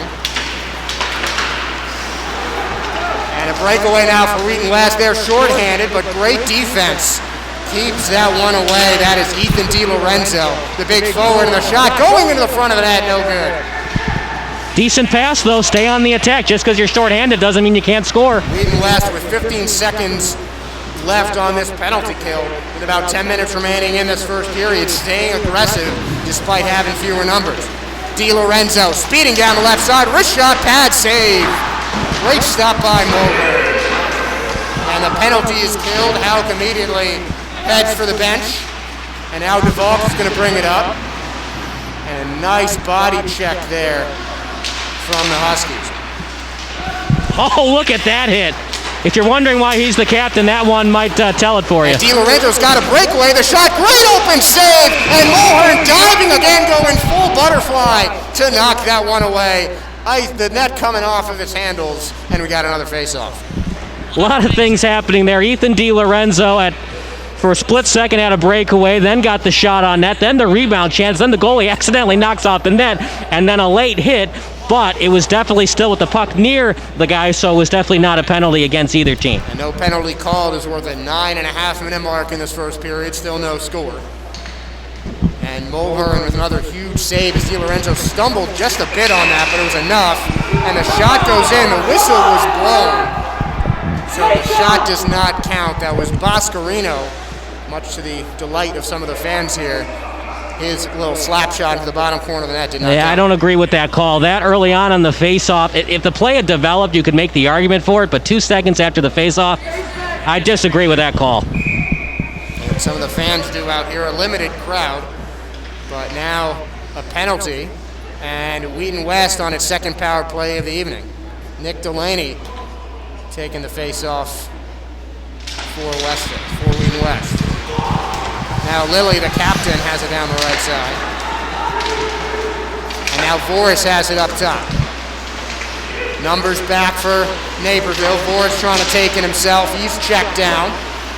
Strong defense there by Boscarino. Coming out with it again is Delaney. Delaney off the board. Boscarino's going to clear it away. Now Lilly has it on the left side. Now Zima. If you're in his backhand. If you're the Wheaton West Warriors, you want to try to get the puck either on the stick of DeValk or Hauk around the net. And a shot by Delaney deflecting off his own teammate. That's Lilly who's going to corral it, and the whistle blows. A lot of whistles today. And honestly, Josh, I don't know about you, but it doesn't look like sloppy hockey, kind of tic-tac calls by the officials tonight. I don't even see what that penalty was called. I think the net might have been off its hinges or something, but it's definitely a flowing game. A minute 17 in the third penalty of the night might not say that, but it is definitely a well-flowing game so far. Yeah, that high stick call, definitely tic-tac, and I'll never completely argue with the officials because they're closer to the action than me, but 2 seconds after the face-off, I don't know. That's been losing the face-off. Denker fighting for it in front of the net, gets his glove down on it to force another face-off. A lot of traffic in front of Sean Denker so far today, Kyle. Yeah, Denker's definitely getting his money's worth, as the old expression goes. No Crement, so he's going to have to get it done. And Jury fighting for it, losing between his legs, falling down his Hauk back in for the first time since the penalty. He's got it on the right-hand boards, loses it, and it's cleared away by the Huskies. Excellent play right here by Naperville North. Not trying to rush. They had a 2-on-2. Keep the puck away from West, see if you can get a shot on net. Under a minute left in the penalty now as Espen loses it down the left side. Eldersfeld, 3-on-2. Numbers coming back for the Huskies. Hauk trying to take it himself, no. Denker knocks that away with the poke check. And a nice weaving pass through everyone. Tyler Zuspen all alone. We got the first goal of the night. Short-handed, and Zuspen puts it in. 1-0 Huskies on a short-handed breakaway. You know, Josh, that's a great goal by Naperville North, but if you're the netminder for Wheaton West, you got to go all out and dive for that puck. I don't know what he was doing when you're in no man's land like that, just going after it, half going after it like that with the stick. He was just begging to get beaten on the forehand, and he did. It looks like he was trying to go out, but he didn't want to commit to that full knockaway on the breakaway. Either way, it is Tyler Zuspen cracking his first goal of the night. Still 20 seconds on the power play for Wheaton West, and they're down a short-handed goal. And West trying to fight for it as Naperville North looks to kill their second penalty.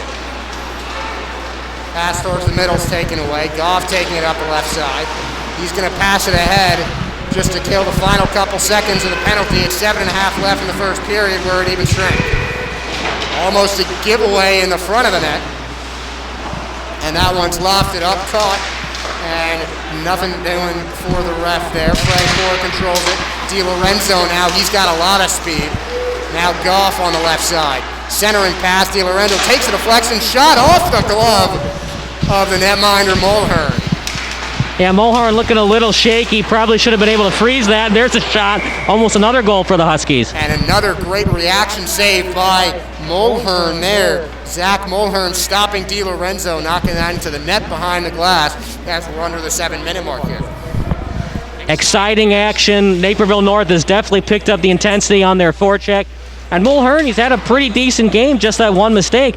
And now North, they still have not given up a goal in their last 4 periods of action. We'll see if that can continue into the second period. And 7 minutes left in the first, 1-0 for Naperville North. That goal for Tyler Zuspen. As DeValk controls it behind the net. Looking down the left side. Lilly near him. DeValk taking it himself. and he loses it. Ethan DiLorenzo's got on the backhand, centering pass, Lilly diving stop, and deflects the shot away. John Lilly giving his body to the ice to stop a goal there. And Nick Delaney tries a little deke move and loses it. And now DiLorenzo's got it, streaking down the right side. Clean takeaway there from Wheaton West, and DiLorenzo still fighting for it. Now Nick Delaney, check from Vittori. Now Hope's trying to fight for it, knocking Delaney around. Delaney still got it in his back on the left side. Centering pass, no one there, and the play is stopped. DiLorenzo's had a good night, but when you have 4 bodies around you like that, I would just tap it around the net. Not fire it around, but just tap it around the net, get off the ice, get fresh legs out there. It was definitely going to get stolen. So I was kind of second guessing why he would try to beat 4 men with stick handling instead of just tapping it around the net and living another day. Yeah, we haven't seen a lot of that. It's really been a lot of guys trying to control the stick and make something happen themselves instead of waiting for some extra guys. And another penalty called. Naperville North got a player in the box for the 3rd time. I don't even see what happened there, Kyle. Yeah, the penalties are happening. We're seeing a lot more penalties, it seems like, than men on the ice. That's already the 4th penalty, and we still got 6 minutes left in the first period. It's true. Now Wheaton West controlling it. Drury passed it ahead. Out giving chase. And here come Naperville North. Delaney's got it. Shot, glove save, bobbled, but stopped by Sean Denker. So fast-paced hockey again. Delaney getting a clean look, but long distance made for an easy-looking save by Denker.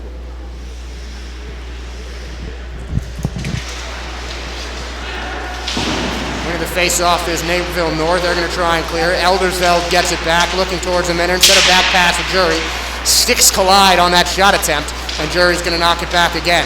Wheaton West going to reset. Now Jake Delaney, deking his way through the team, going up the middle. Shot, pad, saved by Denker, and Delaney's looking to get his own board.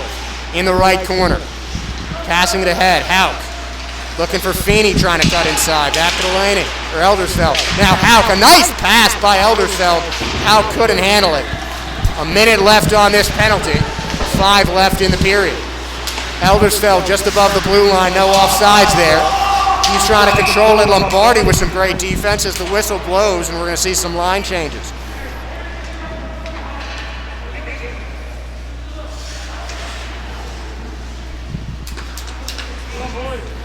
So John Lilly back in on the near side on defense. The 3rd time we have a power play situation for Wheaton West. Face-off won by Rapp. And now, again, Lombardi wide open. Wrist shot, pads there, blocker save by Mulhern. Great stop in the breakaway. And another one now coming on. Mayer down the left side, no clean look at that. Lombardi with strong defense there. Passing it back to Lilly. Lilly up top. Lilly gets it again from Eberle. Lilly, the wrist shot, snapshot, no good. That one's going wide. DeVaulk's got it. Knocked away. Eberle giving chase with Zuspin, the goal scorer. And Mulhern passes it high, deflects off his Zuspin stick. And that's going to go out of play for a face-off as each team change lines. Mayer staying on, Raff coming out. Lilly coming out now, and the ref's trying to determine how exactly that puck got deflected up over the glass. 14 seconds left in the power play. And redirecting the face-off from close to the center circle to the circle on our right on the near side here, as you see from our cameras. 4:25 left. Tyler Zuspin, the only goal scorer on that shorthanded breakaway. And the story of this first period is a couple of penalties, as we've seen 4 now, 3 going against Naperville North.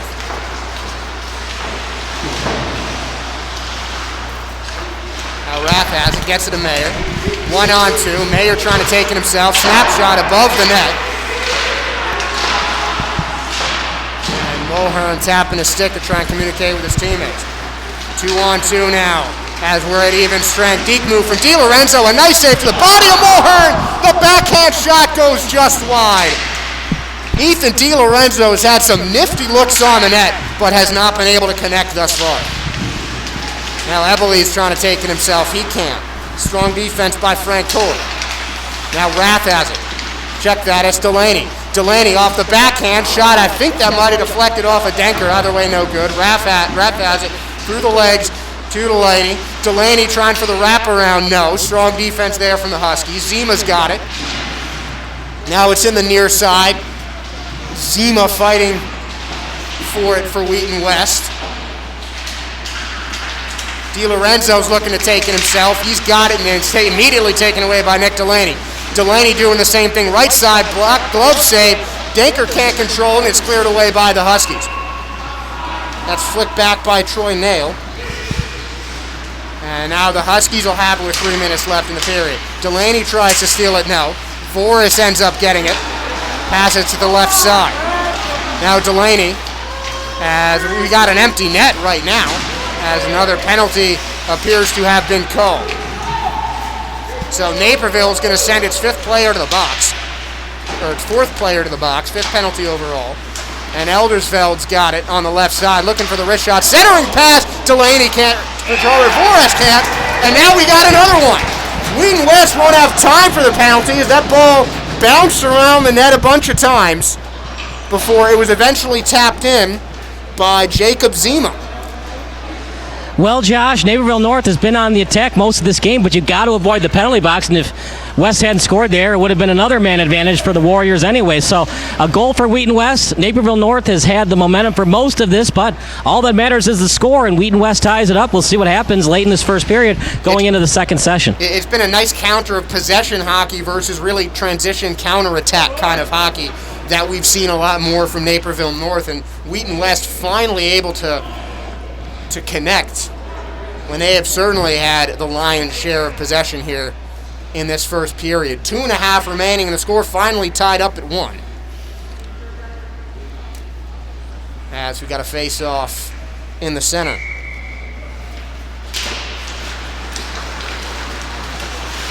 Wheaton West wins it. Eldersveld taking down the right side, cutting towards the middle, shot wide. Feeney's got it on the right side now. Back to Eldersveld, fighting forward in the corner. Vittori, I think, is with him. The assistant captain now, Feeney. Giving it a flick shot by Eldersveld, stopped easily by Sean Denker. That's a good decision by Eldersveld. He saw that there was some open ice, got that wrister. If you notice, kids that are watching this broadcast, he got the shot low. Snapshot, get it off quick, and get it low. Try to get that rebound. That time he didn't get one. Can't get them all, but just tossing the pucks at the net. Good things are going to happen, as was evidenced by that Jacob Zima goal just a few seconds ago. Naperville North winning the face-off. Looking for Zuspan, open. That puck might trickle too far for a breakaway opportunity. He loses it, tries to pass it to the center, trickles in front of the net, a fight for it. Mulhern knocks it away. Another centering pass. Zuspan fell, and that was certainly who the puck was intended for, but he was unable to connect. As play is stopped, and the teams change lines.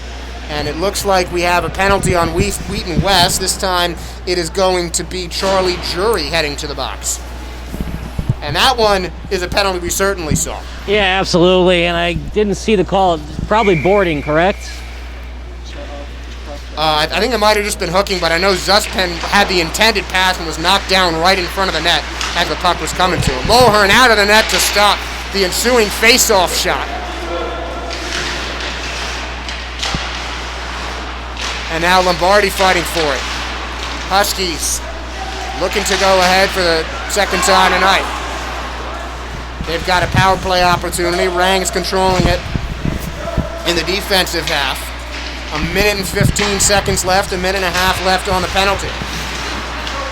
1-1's the score. Meyer fighting for it with a couple of Huskies. And Lilly taking it. Pass it off the board to Eberle. Mayer jumping on the puck now. Lilly's looking for it on the left side. Flicks it towards the net. And that one was intended for Eberle and couldn't get there. Now Zuspan has a shorthanded goal already tonight. Knocked away. And Mayer won't be able to get it because Lilly throws it to the opposite boards. No icing called, under 40 seconds now in this first period. Delaney's deked out of his skate. DiLorenzo trying to take it himself. That one is blocked handily by Duvall. Knocked away. And now 25 seconds remaining. Side net shot knocked away by Francoeur. Delaney, the shooter. I think Ranker got a piece as well. 17 seconds. As we're nearing the end of this first period, Naperville slowing it up. Trying to get something going now. Goff streaking down the left side towards the middle. DiLorenzo waiting, didn't get there in time. Delaney ends up with it, and he's going to hold the puck for the end of the first period. 17 seconds left in the penalty from Jury, and 2 more periods left of Wheaton West and Naperville North hockey. You're watching Sports Broadcast Solutions. We'll be right back with more high school hockey.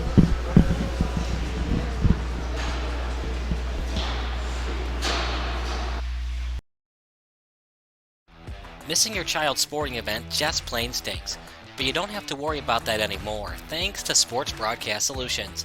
SBS is a live broadcasting network, as well as covering your on-demand needs, recruiting videos, highlight reels, and much, much more. We can broadcast live to any website, and we also post as much on-demand content as you need. For more information about SBS, check out our website at sportsbroadcastsolutions.com. Sports Broadcast Solutions, a broadcasting network for everyone.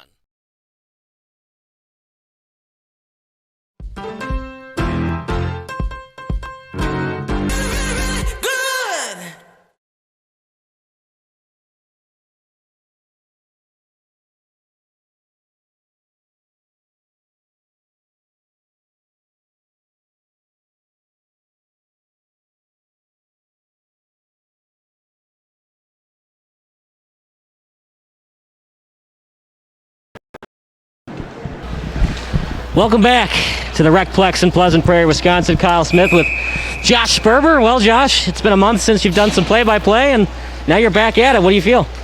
I mean, there's nothing I love more than calling sports and seeing these kids in prime of their life in high school getting to be able to play is just, it's so great. And we have a great game on our hands. 1-1, even play, a couple of penalties, but each team with significant chances on. That strong goalie play and the defenses, beside a couple minor mistakes, have been outstanding so far tonight.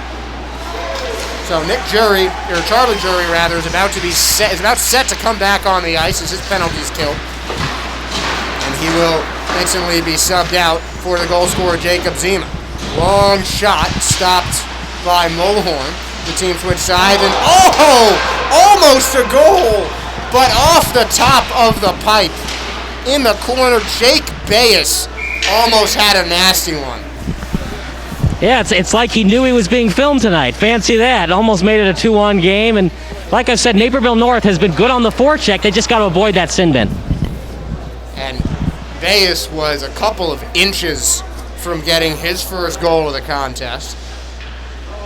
One of our pregame stars to watch is Kyle over there. Had a nice chat with him before this one got started. And a fight on the near side boards. DeVault coming out with it.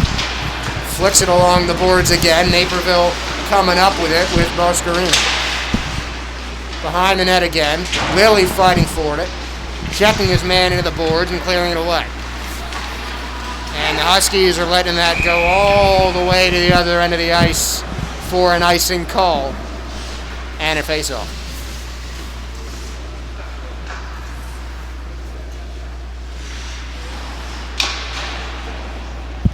So subs now coming in for both teams. We'll see Eldersveld on the face-off with number 81 on my roster. And now Hope loses it. Feeney's got on the breakaway. A man back for the Huskies. Feeney looking to pass, centering it towards the middle behind Eldersveld. The captain cut him up with that. Rath fighting for it with Nail. And Nail lets it go back for Mulhorn. Pass it back to Rath. Rath's got it on the near side boards. Trickling away through the skate of Eldersveld. Now Huskies have it. Side check in the back. Centering it towards the middle. Mulhorn all over it. As that was Yandele who was looking for the shot. A high shot snagged out of the air by Mulhorn. And Zach Mulhorn makes another stop and forces a face-off. Well, here we go again. Naperville North getting that puck in deep and another chance to make it a 2-1 game. Bayes almost did. We'll see what happens here. And down playing with it on the ice is Hout. As Eldersfeld fighting for it. Hout comes up with it. Hout trying to squirt it out down the left-hand side. Loses his man. Finds another one. Flicks it back for Feeney. Picks up his defender's stick. And Jury was coming back for it, but the Huskies control it. Centering pass for Zuspin gets through him, but now Lombardi's got it down the left side. 2-on-1 towards Zuspin. Oh, and he mishandles it. Tyler Zuspin almost had his second one. Another shot attempt stopped by Mulhern. Huskies fighting for it. Wheaton just fighting to keep that one out of the way of their goalie. And here comes Delaney. Pass behind Feeney. He can't control it. Now Lombardi's got it. Lombardi losing it with Eldersfeld on the defense. Back in net is Mulhern. And now Hauk's got it from behind the net. Taking it into some serious press from the Huskies. And now Eldersfeld controls. He's fighting for it. With Zuspin going at him. Now Hope. The snapshot blocker save. And Mulhern makes another stop. He's up into double digits tonight. Shot in front of the net, knocked away. Di Lorenzo's got it. Kicks it back out. Referees his hand for a penalty. So coming to the bench is Denker. Extra skater on now for Naperville North. And the Huskies controlling it now with the extra skater. And Wheaton West might be putting their third guy in the box. And Hauk takes it. And into the box is going to be the Wheaton West captain, Benjamin Eldersfeld. His first time taking a penalty so far tonight. And a third power play for Naperville North. Still no power play goals, but we've seen a shorthanded one already. Yeah, sometimes you see that in a hockey game like this. Both teams know each other very well. They're familiar with their rhythm and what they like to do on the power play. So not so surprising that both teams are struggling to score on their respective power plays. But at the same time, this would be a golden opportunity for Naperville North to score. And Jake Bay is taking and winning the face-off for Naperville North. Now Bo Scarino flicks it around. He's got it back now. Goff kicks it off his skate. Getting it ahead to Bayes. Bayes, the wrist shot deflected. Little interviewee on interviewee crime as Lilly knocked that away. Denker back in. He controls it behind the net. Giving it to his defenseman. Strong chase coming from William Rath. Flicking it towards Eberle. You can't get there. A snapshot taken on the fly from Lilly. Knocked wide.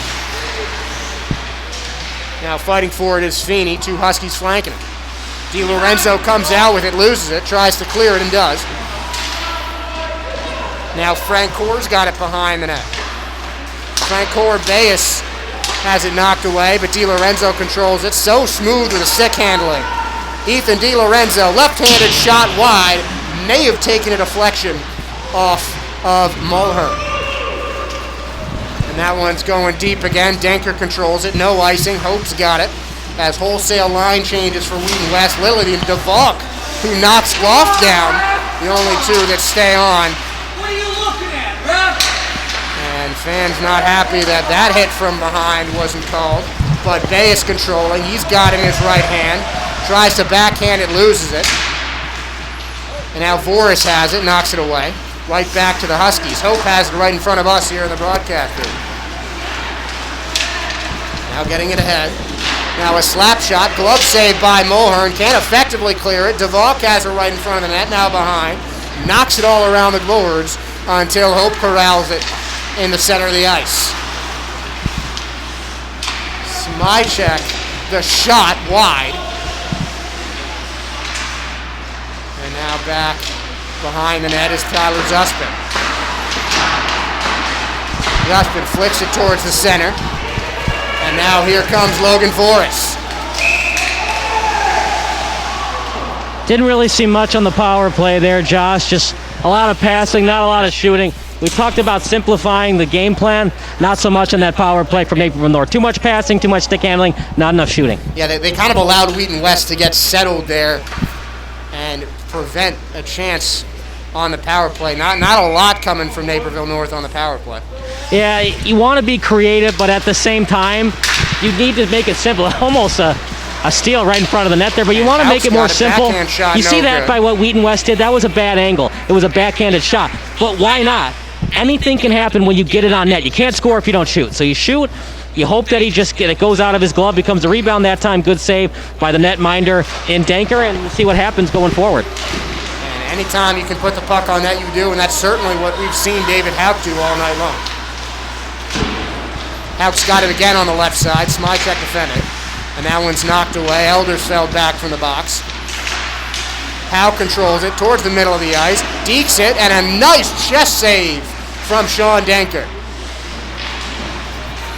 Close to his noggin, but the ball's still staying in front of the net. Under 11 now, as that one goes ahead of the Huskies. Controlling now is Houck. He flicks it ahead, caught by Eldersfeld. Gets it back to Houck. And foul play stop there. Fans don't love it, and line changes coming on for both teams. Yeah, you can definitely sense it from the crowd. They're not too much of a fan of the linesman, and it's been a tough job for him, as you have seen it get a little bit more aggressive later on in the first period, going into the second period. But here's the problem with being an official. If you call it a penalty in the first period, you have to call it a penalty in the third period. And that's what they have to think about later on in this game. Goff has his shot snuffed out by Jury. And now the Huskies controlling again. DiLorenzo back behind the net. That flick was looking for Bayes. He couldn't find him. Boscarino trying to get it. Now Nick Delaney's got it. Delaney's got Boris ahead of him. Taking himself back. And a great pass, but a better save by Sean Danker. Yeah, really more of just not being able to get that one-timer off. That's how staying in the weight room, getting lower on that pass and being able to one-time it, just couldn't get the shot off. A little bit delayed as a penalty called, and Wheaton West sending a player to the box for the fourth time. You know, we really didn't talk about that, Josh. You know, you figured that these players would be more disciplined, happy to be back on this rink, happy they don't have COVID. A lot of penalties, a lot of silly penalties, and like I said, some of them have been ticky-tack and could go either way. Let them play on, make the call, but why put yourself in that spot? Now you give Naperville North, who's dominated the forecheck most of this game, once again, the man advantage. I mean, except for that one Houck hit into the boards, we haven't seen a lot of penalties that would be obvious to anyone. It's been a lot of the small stuff, as you said, Kyle. Now Naperville getting aggressive on this power play, and Mulhern cutting off the angle and making the glove stop. DiLorenzo's got it. Lone man back for the Huskies, trying to shake off some of the white jerseys. Now DiLorenzo's going to take it himself, patient with a stick, trying to get it around Lilly. He cannot. And a shot on net. Stop. Bayless looking for it, trying for the backhand, and that's snuffed out. Hope's got it, and he's going to let it go back for an icing. Sorry, I was just going to say, you noticed that DiLorenzo was making a lot of toe drags, a lot of stick handling. I'm not so sure I would do that with so much more time remaining in the game. But if DiLorenzo trusts in his conditioning, then go ahead and do that. Just, it's a lot of skating and the puck not really going anywhere. We've seen a lot of that from him. He's certainly trusting his stick handling tonight, as we're under 9 minutes. Minute left in a penalty. And DeVault getting aggressive, crashing into Hope, looking for the puck. And Hope and Frank Core with him now, and it's Frank Core who knocks it away. Now taking it's DiLorenzo. One on, about 4. And he's going to settle it back down. Tries to pass to the head to his line-changing teammate. It's Lombardi, or Rang rather. Now DiLorenzo left side. Blocker save. Bayes off the rebound, no. Deflected by a number of people. And now Lilly's going to come up with it. Lilly's fighting off some orange. I've definitely seen some adjustments from Mulhern. He looks more athletic, getting lower quicker, and making sure to make those pad saves and get those rebounds away from the slot. And Hope's got it, passing it out to the side. Shot by Zuspin, no. Zuspin gets it again, and a nice little armpit save from Zach Mulhern. I actually think he did catch that with his armpit, Kyle. As long as he's catching the puck with his armpit and putting on deodorant, then all's well, then ebbs well, as Shakespeare would say. If he didn't have deodorant on, we're going to need to change pucks. But 8 minutes left in this second period. About at the halfway point. 10 seconds left on Delaney's penalty. Zuff's been fighting for it on the near side. Huskies will win it. Boscarino, one last power play attempt, knocked away. And Sean Denker tapping his stick in defiance. Zuspin's got it again. Rang fighting for it, and it's coming out to Feeney. Feeney right side, shot blocked by Boscarino. Feeney's got it again, but Boscarino knocks him down. And the puck in the outstretched arms of Sean Denker. You know, you don't expect this all the time. Varsity hockey 1-1. You expect it more, obviously. College, juniors, the AHL. But this is hard-nosed hockey. It could be a final score of 2-1. And the way DiLorenzo's playing, I expect him to score if he keeps continuing the stick handling he's been doing tonight. You're just saying 2-1 because that was your pregame prediction. But anyway, Howe controlling it by the end of the net there. And Nail fires a slap shot. And the whistle's blown before that could go anywhere. Not sure what that whistle's blown here, but again, fans not thrilled with the amount of whistles. And it's going to be another penalty. This time, Feeney. That's all I was thinking when I was doing prep for this I know, game. right? Mr. Feeney. Mr. Feeney! I'm not going to lie, I was waiting for a Feeney goal to break that out, but any Feeney call is well called for. Now, is his dad here? Because that would be the actual Mr. Feeney. Yes. We haven't researched this, but I'm just assuming for the sake of argument that his dad is the one and only Mr. Feeney. The problem is, Josh, I'm so old that the Generation Zers watching this broadcast have no idea what I'm referencing. That show came out in the 90s when we were growing up. No one will know that right now. But it's okay.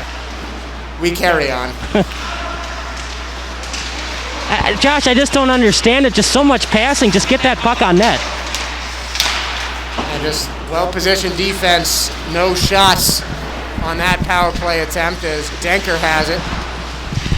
You know, when you have the man advantage, and I don't mean to, interrupt you, Josh, but when you have the man advantage, even if it's a bad angle, you have that extra man to attack in the slot, so just get it on net.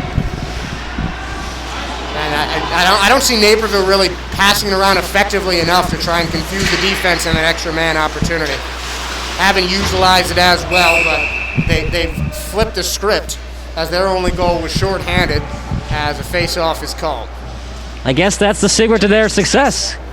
Trip the other team, and then you'll score. And actually, that goal really was more on Mulhern than the goal that was scored by North. But yeah, just when they're playing 5-on-5 or even the man disadvantage 4-on-5, they look great. Just 5-on-4, they kind of look out of sorts. Too much passing, not enough trying to get that puck on net. Voris and Bayes in the face-off. Now Delaney going to clear it. Hope's got it behind the net for Naperville North. Now DiLorenzo. Very comfortable stick handler. He passes it away. That one's flicked up ahead to Goff. Goff alone on the left side. Looking for his man in the center, just too far ahead of Jake Bayes. Now Ray. And that one's knocked away. Huskies back controlling. 16 seconds left in the power play. Now Nick Delaney's controlling it 1-on-2, trying to get it under and around two defenders. It's not happening. Goff takes it. And Huskies have numbers. DiLorenzo on the left side. Almost everyone back for Naperville North as the penalty's killed. 5 minutes and 17 seconds left in this second period. No goals in this one so far. Bayes has a shot. Tries to poke it under Mulhern, but he sits on it. Zach Mulhern making a big stop in front of the net. And the score remains tied. Have yourself a period. Zachary Mulhern didn't look so good the first 5 minutes. Made the adjustments after giving up that goal with Naperville North shorthanded. He's looked great. Actually, in my opinion, he's looked a tad bit better than Denker the last 5 or so minutes. He's just been a lot more active than Denker. Well, that too. That always helps. And another save right on cue, almost as if he heard us. Zach Mulhern stopping it off the stick as DeVault clears it. And that's taken away. Naperville North tries to center of it. No. And now Wheaton's going to take it. Wheaton West on the west side of the ice. Rath loses it. And now it's behind the Husky net. Lily's got it, right side, centering pass, flicked off the stick. Oh, what a save, Sean Denker, and another glove stop. A one-man show in the crease, and a couple of huge saves by Denker. Goalie's playing, anything you can do, I can do better. Absolutely, a little bit of a lack of communication in front of the net. Why was a Wheaton West player so wide open in front? But that's why you have a goalie. You got to get it past that end line, and that time Wheaton West did it. Another penalty coming up, and at this point, Josh, I know that the officials have an important job, but just let them play on a little bit. I mean, it's getting to the point of it's not really a hockey game. It's which team commits less penalties before the final whistle is announced. In case anyone's counting, we're up to 11. That's number 6 for Naperville North. 4.5 remaining in this second period.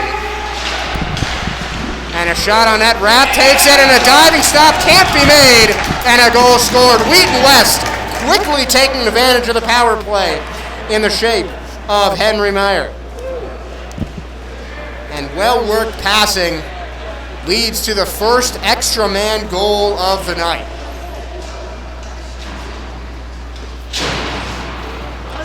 And that only took about 10 seconds for Henry Meyer to put Wheaton West in the lead for the first time.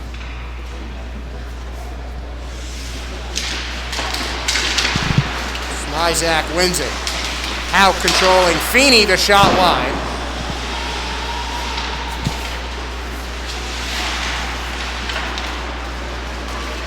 And that one's gone ahead for DeValk. He's almost all alone. No icing will be called. Couple guys giving chase, losing along the boards. Eldersveld controlling it. Boscarino has it now.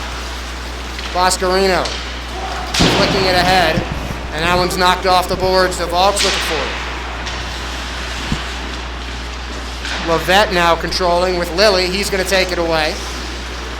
John Lilly, senior captain for Wheaton West, taking it by the right-hand side, and a whistle blows again.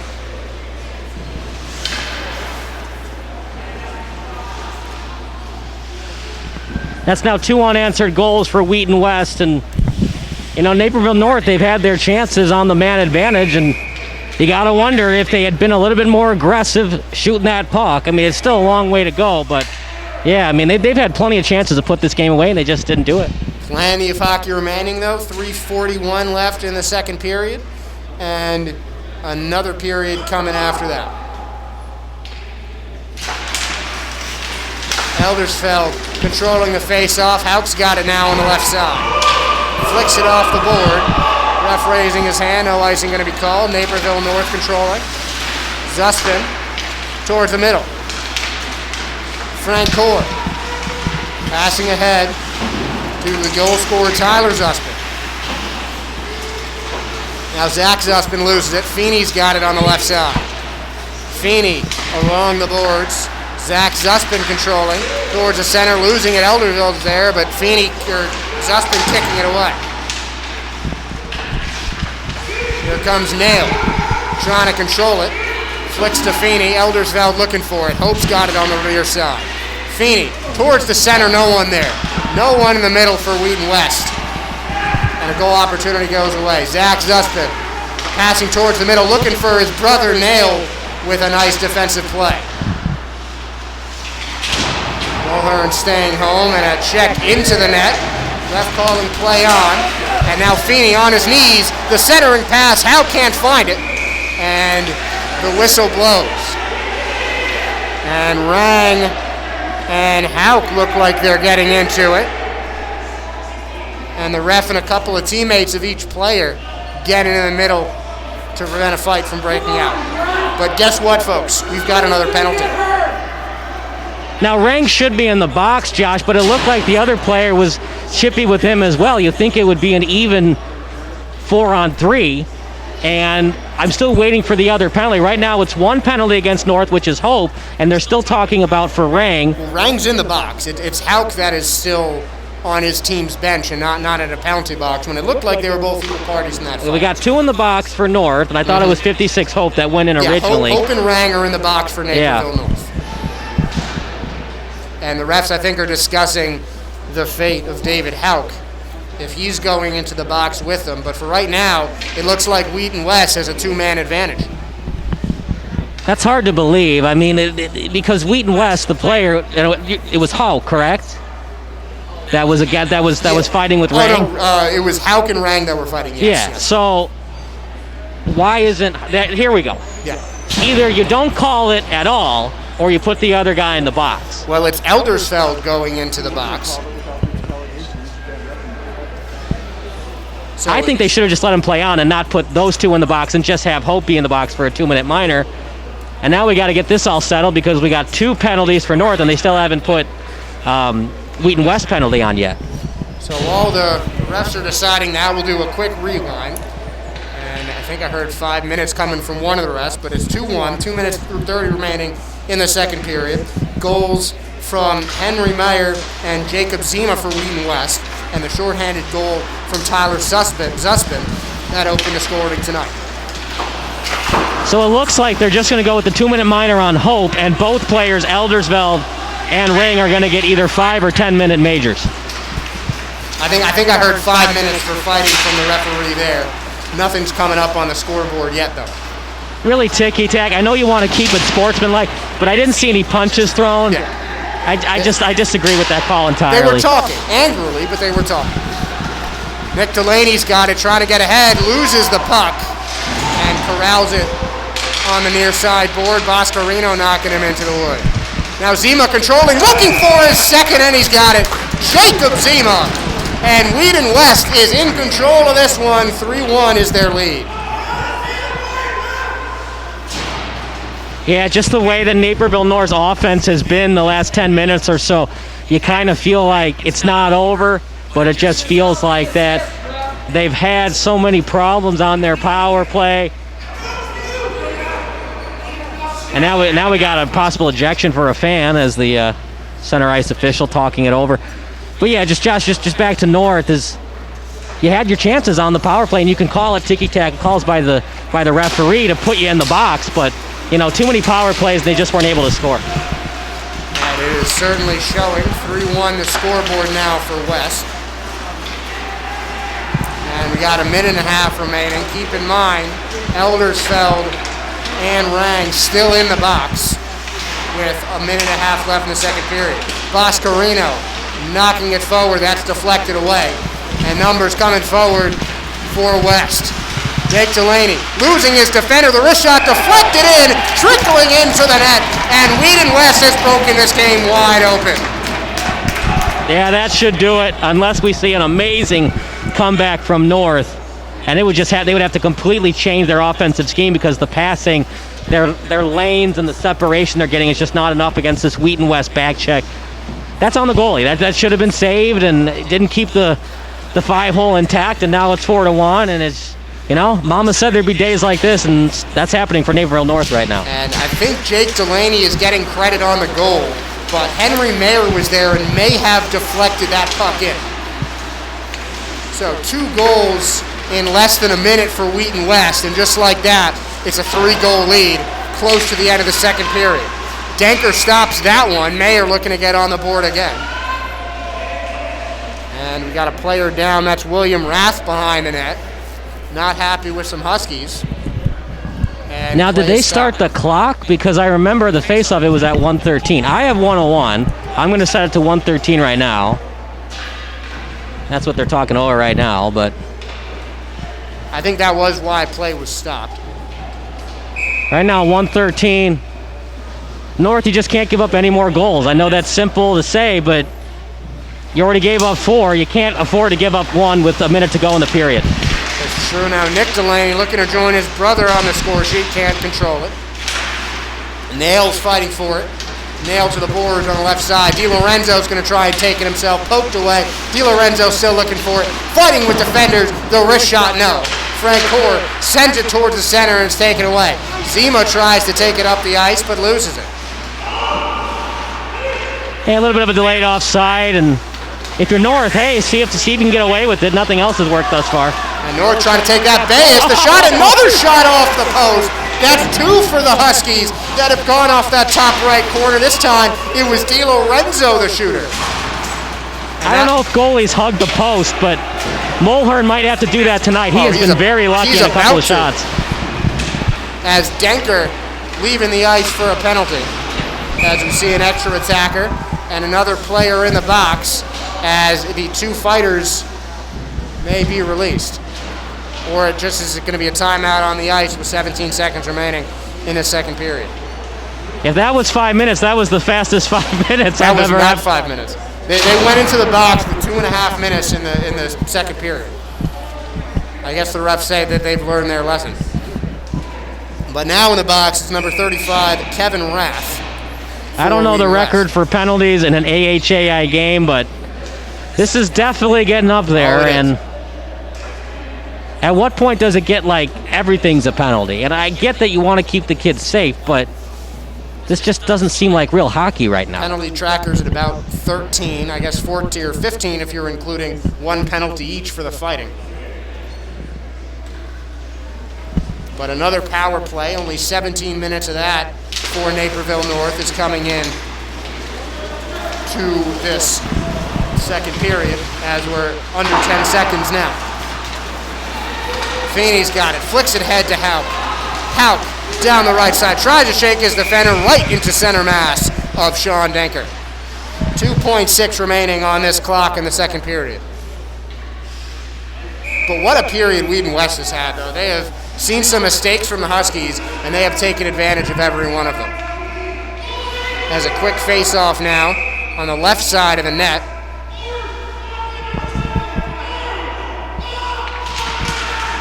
A lot of shouting and a buzzer sounding, and that'll do it for this second period. You're watching Sports Broadcast Solutions as the refs trying to push back the Husky players after Lilly was sent careening into the boards at the end of that second period. That was close to being an ejection. The whistle had clearly blown. And I'm not saying that Wheaton West is entirely blameless. They have been very chippy too after the whistle, but you just can't push after the whistle like that and almost throw a guy down. The officials are going to let them play. I mean, they feel bad because of COVID. They want as many kids as possible to play on this ice. But it's become more about fighting and after the whistle than scoring goals. And if that's the case, Josh, there's a chance this game might not finish the full 17 minutes of the third period.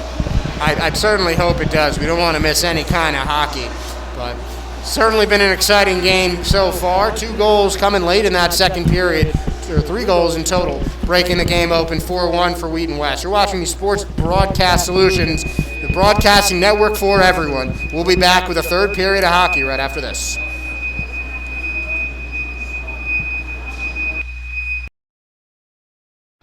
Missing your child's sporting event just plain stinks. But you don't have to worry about that anymore, thanks to Sports Broadcast Solutions. SBS is a live broadcasting network, as well as covering your on-demand needs, recruiting videos, highlight reels, and much, much more. We can broadcast live to any website, and we also post as much on-demand content as you need. For more information about SBS, check out our website at sportsbroadcastsolutions.com. Sports Broadcast Solutions, a broadcasting network for everyone.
We've become a brand here locally that is so much more than just a gym. People know that we are special and unique. And when they walk through the doors, that they see that this is unlike anything else out there. When we have our big transformation challenges and we do our award ceremonies, and seeing the people that come up at the end and just say, I've been a client for a year, this has changed my life. Thank you for what you do. Thank you for opening these locations. It's like I would not be where I am if it wasn't for you and your team. And to me, I think that there is nothing more rewarding in life than hearing that. So if you're thinking about joining the Fit Body Boot Camp team, I'll tell you this. It's going to be one of the most rewarding things you'll ever do in your life. In so many ways, it's going to come through hard work, it'll come through the adversity, and it'll come ultimately when you have those clients telling you thank you. You changed my life.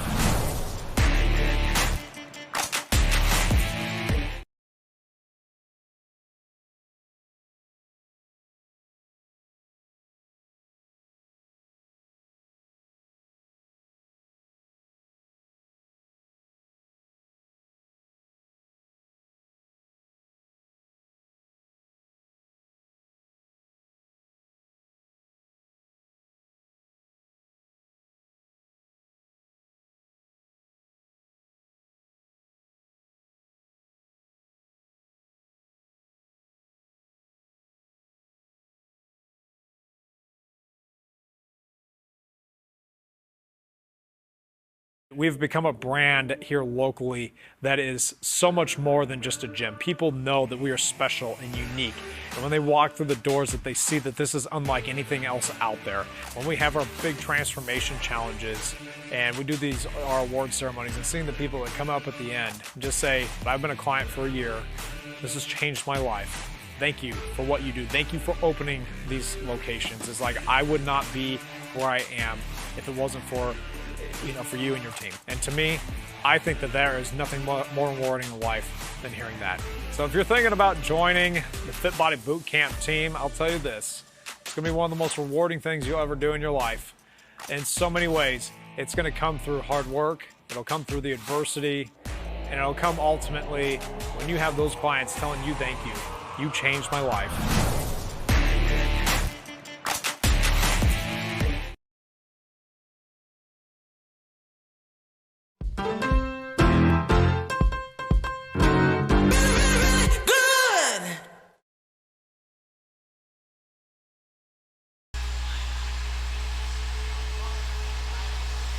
Are you looking to lose some weight this winter?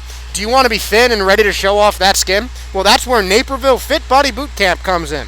Now offering 28 days of fitness for just $48. No more treadmill nonsense. Use that $50 bill all crumpled up in your wallet for your own personal cause.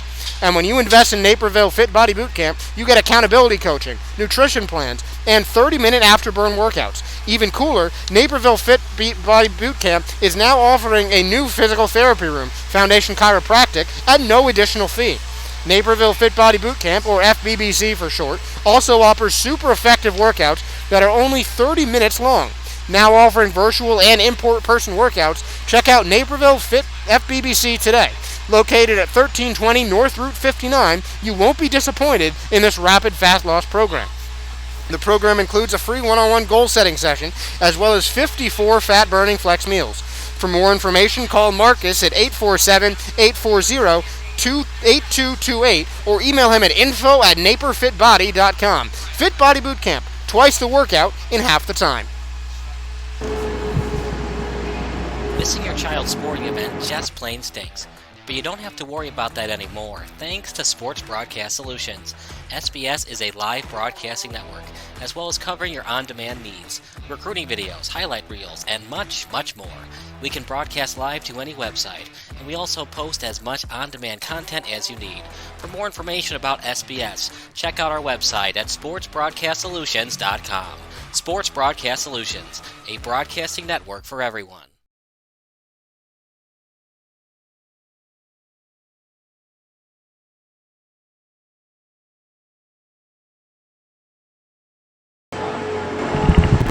Welcome back to the Recplex. Kyle Smith alongside Josh Sperber. And Josh, it was once a 1-0 game, and now it's 4-1 Wheaton West. 4 unanswered goals for the Warriors. What have you seen from their offense as they made adjustments to that great Naperville North deep back check.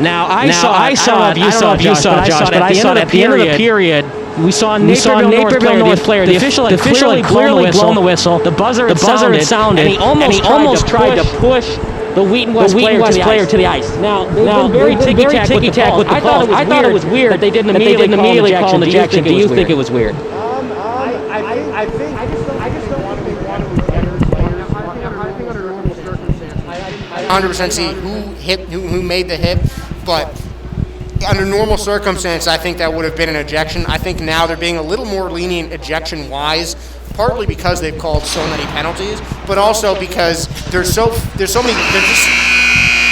just limited opportunities to play, and I don't think the refs want to deprive these kids of that. No, they don't, and it makes you think, will they allow this game to finish? I'm a little bit skeptical of that because we've already seen the head official yell at a fan. We've seen fighting, although it was kind of more of a scrap than a fight. We saw a Naperville North player almost push a Wheaton West player to the ice. What point does it get, especially an exhibition game like this, because we're not playing in Illinois, we are playing in Wisconsin. It's technically an exhibition game. When does it get to that point when the linesman's just like, look guys, you're just going to have to go home. This needs to be about hockey and not about fighting. I think if we get a big fight or maybe 2 or 3 more smaller scraps, then it gets to that point. Again, I don't see them stopping the game, but I think that there could be ejections in the future of this. And we'll see what happens. These teams are both going to be playing a lot of hockey in not in Naperville, but in January. Illinois, unfortunately, their ice rinks are closed for game action. These teams are going to be playing a lot of tournaments, especially I talked to Kings Hockey. They're a team from the northwest suburbs of Huntley and West Dundee, etc. They're going to be playing games in Louisville, Indianapolis, etc. Naperville North, on their website, they have a big hockey tournament coming up in Indianapolis, and then they're also going to be playing a showcase in Hammond, Indiana after New Year's Day. So they can't afford any ejections because we don't know how many games they're going to be allowed to play. We do have the vaccine, thank goodness, but I just don't know how quickly we can get the vaccine to people that aren't the older generation and the nurses. And I don't know if we're going to have hockey in the state of Illinois. So the Naperville North, and Wheaton West for that matter, they got to avoid the penalty box as best they can because they can't afford an ejection, because if you get ejected, most of the time, it's not just for this game, but it's the next game as well. Yeah, and the penalties have really just kind of been stacking up as the game has been going on. You saw a little bit of a slowdown at the start of that second period, but then they just kept racking back up. A couple of mistakes from Naperville North, as we discussed there, Kyle, but that's just really the thing that the Huskies have to stop, but Wheaton's doing the same thing. They're just really closing down more on the power play and not letting the Huskies get anything. And we'll see. I think Naperville North is going to get a couple more power plays because it seems like every minute a new penalty is being called. Will they make adjustments? Will they do more of a crash and net philosophy? Will they do less passing? Will they get it to their point men more? We'll see. But they got to find a way to score 3 goals in 17 minutes. Otherwise, it's going to be a Wheaton West victory. And if things don't change quickly for Naperville North, it might be a blowout victory for Wheaton West. Well, Wheaton West did just score 3 goals in 17 minutes. We'll see if the Huskies can do the same. Zach Mulhern back mining the net after a strong first 2 periods. As we've said, Kyle, that one mistake on the shorthanded goal to Tyler Zuspin, who just won the face-off there for the Huskies, that's really been, other than that, Mulhern's been outstanding. Heads up. Players can't fly into the bench, but the puck certainly still can. Wouldn't that be something that the only person that got a concussion was your assistant coach? We're certainly not hoping for concussions. No, but I mean, that thing went right at his head. Yeah. He had to duck and cover from that puck, no doubt. But no one was hurt. We still got a minute and a half left on the penalty. And now Jury's going to control it as it's cleared away by the Huskies. Yeah, ever since Wheaton West has been down 1-0, the Warriors have made the adjustments, and they're beating Naperville North to every battle, especially when the puck is in their own zone.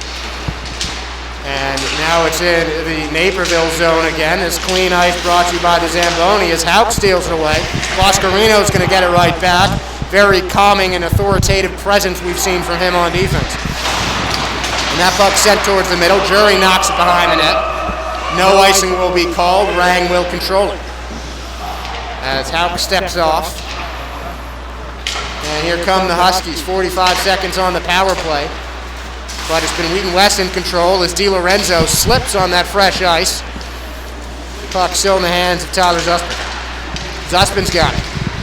Going on the left side. Behind the net. Passing it towards the center, mishandled. And Rang can't control it either. 24 seconds left on the power play. And that one's right into the stick of Delaney. Jake Delaney's got a goal already and an offsides call. Oddly enough, Jake and his brother Nick not in sync on that play. And Nick was called for offsides. We'll have a face-off towards center ice. The way this game is going, Josh, there might be more penalties called than offsides. There certainly has been already. We've only seen about 4 or 5 offsides called, and penalties were approaching 20. And Zuspin can't control it. Tipped off the end of his stick, and he's run into the net. Yeah, that's not going to feel good in the morning, but hey, the adrenaline's kicking in. He's not going to feel it now, and a goal certainly would feel a lot better if he can score in the next 4 seconds on this power play. Certainly would, but it's the puck, not the tip of the skate that you need to go in the net there, Kyle. 4 seconds remaining until we have even strength. And face-off won by Bayes. Frank Core's looking for it. Not enough as we're even now. Goff's got it. Bayes taken down the left side. Bayes cutting back, has it stripped. Now Boscarino's got it. Frank Core down the left side. Behind the net, no icing is Frank Core. Flicks it out to the left. Frank Core's got it again. Coming up the ice for the Huskies. Lilly's going to try and take it away. John Lilly's got it in his backhand. Shoots wide. Knocked away by a couple of Huskies. Zach Zuspin falling down. And I think maybe a cross-check might be called as the penalty box is cleared. And it's going to be John Lilly entering there now. That's big for Naperville North. The captain in the box. The problem for North is Wheaton West has just been that much better on the penalty kill. Lilly's been a big part of that penalty kill, and now he won't be. John Lilly in the box for the first time tonight. He had 18 penalty minutes all of 2019-2020. And for the second time this period, we've got a power play going on for the Huskies. Zuspin tries to shoot it, trickling behind the net. Mulhern's there. That one's knocked over. Rang's looking for it. He won't find it. Myers got it down the right side. Mayer loses it, mishandles the pass, and now the Huskies got it. They've got a shorthand goal already tonight. Here come the Huskies. Zach Zuspin, the backhand shot. I think Mulhern knocked that away as we're down to 1.5 minutes in the power play, 14 in the period. No icing is going to be called. Hope looking for it, hoping to spark something for the Huskies. They desperately need a goal on this power play here. Zach Zuspin going down the right side. 2 defenders on him, trying to get between them. Rath and Nail doing a good job of keeping Zuspin away. DiLorenzo very comfortable with the puck on his blade.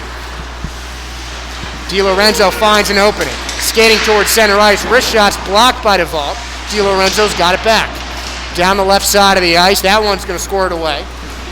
And Tanker's out to get it, so no icing's called. Under 1 minute left in the power play. Frank Core setting it behind and getting it right back. Danker coming off. Yeah, this is very, very strange. I know it's an exhibition game, a practice game, but that's not something you're going to practice in a real game, so just kind of surprising. And 2 extra attackers now, but Wheaton West gets the puck back, and I think they're sending another man to the box. Wow. That's heads up there by the netminder. I did not see the hand go up immediately. I didn't either. Excellent play by Danker. So actually, they weren't pulling the goalie. It was actually a very good play. How about that? I did not see a penalty either, but a high sticking, it looks like, was called on Will Raff. So he'll join Lilly. Lilly's got 27 seconds left on his penalty. Raff with a full 2-minute minor. We're at penalty number 19 for those counting at home. And Simchek losing it. DiLorenzo's got it. He's going to bring it up the ice.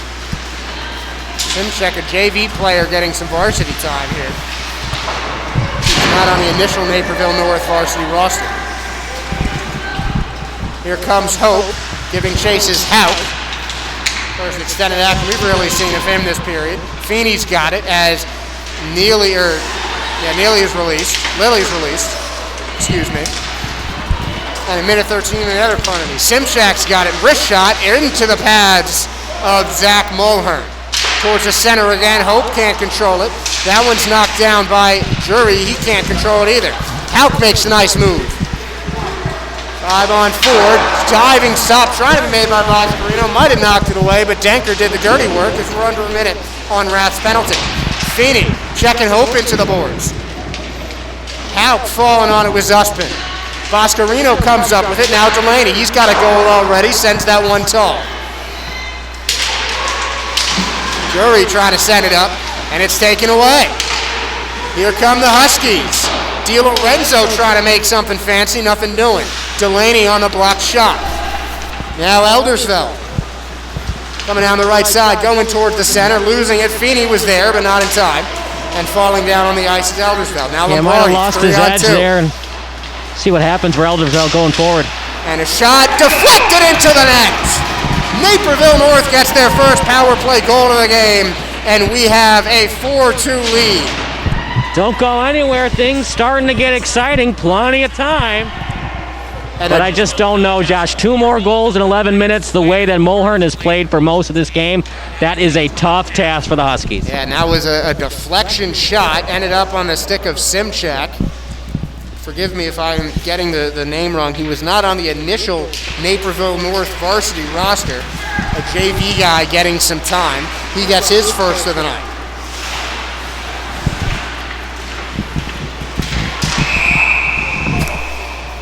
And play is stopped. Offside.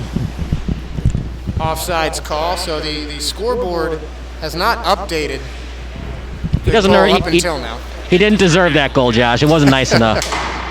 Clearly something different as the lead is cut a little bit as we see Lilly back for the first time since the penalty. That was a nice give and go goal for Naperville North. See if they can get that going forward, especially on those odd man rushes. And Zima was looking for another pass. Voris got it. Glove save, Danker. And I don't think Logan Voris got enough control of that. He was kind of falling away from the shot. And Sean Danker corrals it in his glove. I think Voris wanted a call. He was speaking to the ref. Feels he got checked in the head. But we're at 10:46 in this final period, and it's a 4-2 lead in favor of the visiting team, Wheaton West. If you can call them the visiting team. Well, they're both visiting, yeah. Yeah. On the scoreboard, they're the visiting team. Yeah. How about that? Well, Naperville is slightly further away than Wheaton from Pleasant Prairie, Wisconsin. And Boris trying to control it. Now Lily's got it. It's knocked away. Josh, if you're going to find a way to beat Mulhern, you got to get that puck low, and you got to get a couple of guys in front of the net. This creative passing and keeping spread out is just not working. And Delaney spreading out the Naperville defense himself, trying to take it all the way, but he's denied by Danker. Yeah, those were some excellent stick handling moves. They didn't play the body, and Delaney almost made him pay. One-man stick handling show from Nick Delaney. I like that one-man stick handling show. That one's new on me. I try to keep it fresh over here, Kyle. Zima trying to control it down the left side. He can. Hope's got it behind the net. We're under 10 minutes. Yeah, Zima has just been a one-man wrecking crew tonight. Already 2 goals, looking for that hat trick. And Zuspin trying to deke his way around some defenders. It's Mayer, loses it, and Frank Core gives it away to Rath. Loud check off the board. Bayes has it. Rath pokes it away from him. Zuspin looking for it. Zuspin, a nifty backhand pass. Bayes fires it towards the center, but it can't find its way on the net. You're seeing Naperville North make the adjustment. Get the puck towards the net and then get a quick shot. Something they weren't doing in the second period. Definitely you can see a sense of urgency from this Huskies team. They know it's crunch time, and they know it's do or die at this point of the game.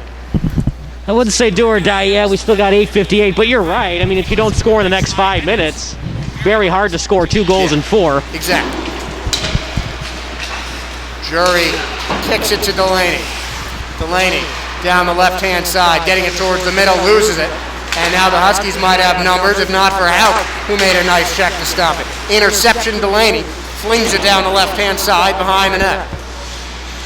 Boscarino faking it and taking it now is Feeney for Wheaton West. Now Eldersfeld, the captain, looking to make a play up the ice. Finding Delaney, wrist shot, tried for the deflection by Feeney, and a high stick is called. Come on now. I mean, it was a little bit high, but just let him play. I think the blade was above his waist, but that didn't look like a high stick to me, Cobb. You know, like, I get it.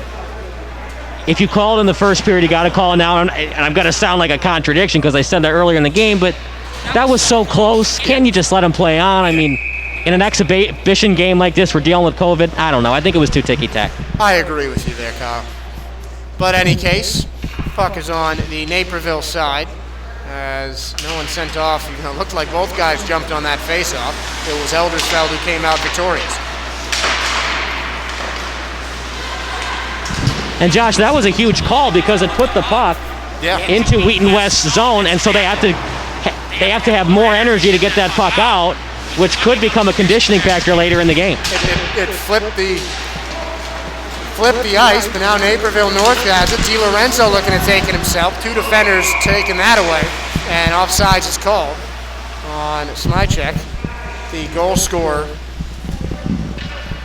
most recently. Definitely decision time for Bill Driscoll. Do you want to pull your netminder with 3 minutes, 2 minutes to go down by 2? You've seen a lot of energy. You've definitely seen a sense of urgency from your team. But if you pull that goalie, gives Wheaton West a good chance to put it away. And it's certainly not goalie pulling time yet, but it's definitely in the back of Driscoll's mind as we got some players knocked into the boards. And that's what's so great about a practice game like this is you can practice those kind of scenarios, and assuming the vaccine is in full fruition with Moderna and Pfizer, and you're able to play playoff hockey in March in Illinois, you'll be in those situations. We're down 2 with 3 minutes to go. And since you've practiced these in a live situation like this, it comes in handy for those do-or-die playoff games. Well, certainly we're hoping for playoff game and more regular season games here in Illinois. And the refs, some of these players are talking, they are not having it right now. It's just too ticky-tack for my liking. They're players. This is hockey. It is a trash-talking sport. Just let them have fun. It was Rang, the last culprit, as DiLorenzo's shot goes high off the glove of Mulhern. And another long shot. Mulhern tries to corral it. He can't.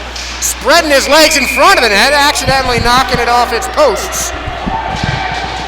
This is a big call for the linesman. Did the goalie knock the goal off on purpose? I don't think so, but it's close. It didn't look like he had his legs spread, kind of kicked back. It looked like his skate just inadvertently hit the post and knocked it off of its stoppers there.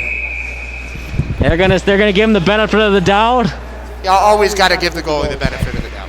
Okay, I can agree with that.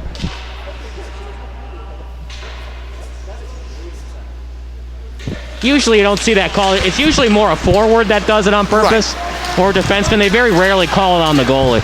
Now Nick Delaney trying to get it through and around his defender. Ryan, good defense, centering pass, no. Jake Delaney's got it, skate save. Jenker dinks it away. And now Voris has it.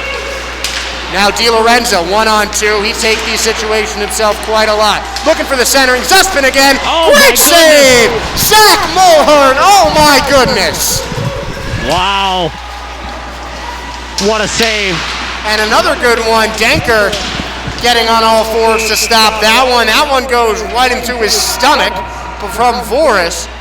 But Kyle, let's talk about that Zach Mulhern save. Tip of the skate, some Pecorin type stuff. Unbelievable. Excellent goaltending. When you get in that position and you're out of position, he was out of the crease a little bit, you got to do whatever you can. Put yourself in front of that puck. Mulhern, excellent net minding right there. And Boscarino comes up with a face-off. That could be that was a decisive looking goal that was stopped by Mulhern, as now Levette charges for Naperville North. Behind the net is Lombardi, and he's going to lose it. Rask got it, trips, and Naperville North's going to control it again. Huskies have it in the corner. Lombardi behind the net, no. Nails looking for it. He's going to fight Levette for it. Now it's going down the side with Rath. He loses it. They might have missed an offside there, and now it's going to be a penalty against the Huskies. And it was Yondola who controlled it, and it looks like we have penalty number 20. Seems like penalty number 50 the way this game's been going. That was a good call, though. That was definitely interference. Clearly did not have to check him on that play. That's one of the few ones you can see so plainly from this game, because just a lot's been going on, and it was Yondola who was the culprit, and he is in the penalty box for the first time. Yeah, that pretty much did end the Huskies. Down by 2 on the penalty kill. They almost need a miracle to come back now. Well, they had one shorthanded goal already. Who's to say they can't have another? But Wheaton West has still looked in control, despite the fact that it is the Huskies with momentum after that last goal. Feeney slicks it. Now Lily's looking for it on the corner wing. Houck trying to find some space. Feeney on the side. Great defense by Boscarino. And a check by Houck. He's been in the middle of a lot of it, and he knocks Goff into the boards. And it's a cross check on David Houck. He's going back into the box. Not smart hockey. You don't need any more goals, and you don't need to be playing out of position like that. I understand there's been fighting from Naperville North's end, but now you just erased a 5-on-4 and given Naperville North more spacing 4-on-4 hockey to possibly score here. Well, in a minute of 29 seconds, the Huskies will have 31 seconds of a power play as a couple guys jump. And Eldersfeld on the face-off, which he promptly loses to Jake Bayes. Frank Coors got it behind the net. Looking for his Husky teammate. Centering pass. Feeney looking for it, but Denker controlling it. A bouncing Betty of a puck that lands in the sure hand of Sean Decker. Nice alliteration there, my friend. I appreciate it. I try. It's about the kids on the ice, though. Minute 45 in the second penalty, minute 09 in the first. Here's Goff, might be able to score. And a breakaway. Goff can't control it. He was hounded. From what I've seen tonight, North has looked good, but Wheaton West has just been better. More condition, better at winning those battles, better checking, better positioning. They've just been better than North. And Eldersfeld in great position to block that shot. Feeney fighting for it. Frank Gore giving chase. Feeney pulls back. Lilly wants it. He won't get it. Good defense by Frank Gore, keeping his stick in good position. Now Lilly's got it. Centering pass, backhanded shot, no. Zima's looking for the hat trick. Now DeValk has it. He stopped what looked like a sure goal from Gore a few minutes ago. And another check into the boards, and the ref promptly blows the whistle. It was Feeney that was knocked down. Yeah, that's dangerous, Josh. Like I said, I don't want players to get ejected, but a play like that, you could create a concussion or even worse. That might be an ejection. Feeney looked like he was limping a little bit, and it was DiLorenzo who's going to join in the box for a boarding penalty. It's so late in the game. I understand just giving him the 2-minute penalty, but I mean, why even make that check? It almost was like he was trying to injure the player. Yeah, just, I mean, literally right in front of the board. They could have barely gotten closer. That was just not a smart check. And it's 4-on-3 for Wheaton West for another 21 seconds. And now would look like an upcoming man advantage for Naperville North has now turned into one for Wheaton West, and Delaney makes a snag out of the air, looking like an outfielder to keep that puck away. And the guys on Wheaton West are loving it. Mohern out to clear it. We're at even strength for 29 seconds. Delaney's got it, fighting with Tyler Zussman on the boards. And long ahead, now Delaney to Delaney collection. Here's Nick trying to deke his defender out, but a great bit of defense there by Rang. Seth Rang stopped a nice opportunity in front of the goal, and the ref is not happy with the response from Wheaton West. Now they're going to call it on North since it was last touched by them.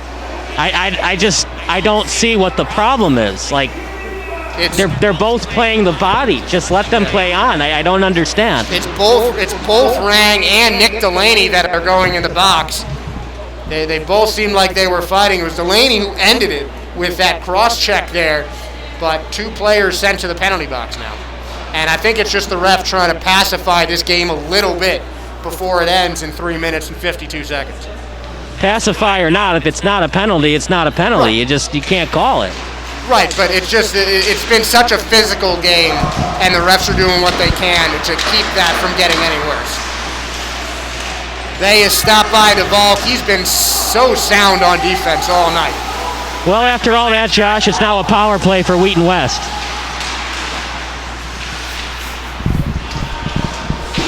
And 3.5 remaining. Lily's got it. West on a power play again. I've lost count of how many penalties are in this game, but I think we're up to about 24. Jeez. Lily controls the puck. Lily's behind the net now. Coming up the right side. Goff with a poke check, knocks his stick away, finding Voris, who can't get a handle on it, wide open on that left side. Voris towards the center. Finds an open man at DeValk. The wrist shot in the top corner! And that should just about do it. A second power play goal for Wheaton West, this time off the stick of their defender, DeValk. Excellent shot. You can blame the netminder all you want, but that was just excellent shooting. He had a very small area to get that puck in the net, and he found a way to do it. I give him all the credit in the world on that shot. Hit his corner and just sniped that one. Not a great angle either for Ryan DeValk. He has 7 goals last season, and here's his first one of the night. And it's 5-2 now in favor of Wheaton West with about 3 minutes to go. We might not even see a pulled goalie at this point. Yeah, this game is about over. No point pulling the goalie and making it a worse score. You know, not that the score really matters, but your mom might ask, oh man, you lost 6-2. Well, we really didn't lose 6-2. We pulled the goalie, so it was really 5-2. But at the same time, if you want to try something new and play 6-on-5 hockey, it's not a terrible idea. I mean, practice does make perfect. It's a good situation to have as an easy glove save for Denker coming off the stick of Feeney. I love saying Feeney. I don't know why. Well, I know why, but... We all know, well, people that are above the age of 25 understand. People that don't. Yeah. Oh, John Feeney, that's a cool name, I guess. They don't really know what we're talking about. Father of George, a prominent high school teacher in Philadelphia. Oh, man. Even the college years, that was a great show. Yeah. Feeney was the rock of that show. We all know it. Did you ever watch Kim Possible?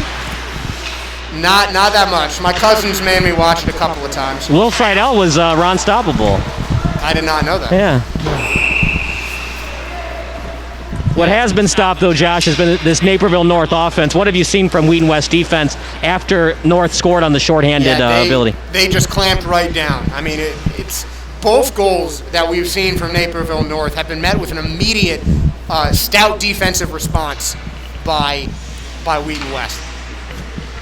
They've just really done a great job of responding to the Naperville offense. I think what Wheaton West has done really well, they know who Naperville North's best skaters are. Goff, DiLorenzo, that's a glove save there by Mulhern. Yeah, but Mulhern reaching to stop that one. What they've done is they've allowed DiLorenzo to skate a little bit, but they're not allowing him to skate in the middle of the ice. They're forcing him to stick handle towards the face-off dot, and then the people are coming in to poke check it out.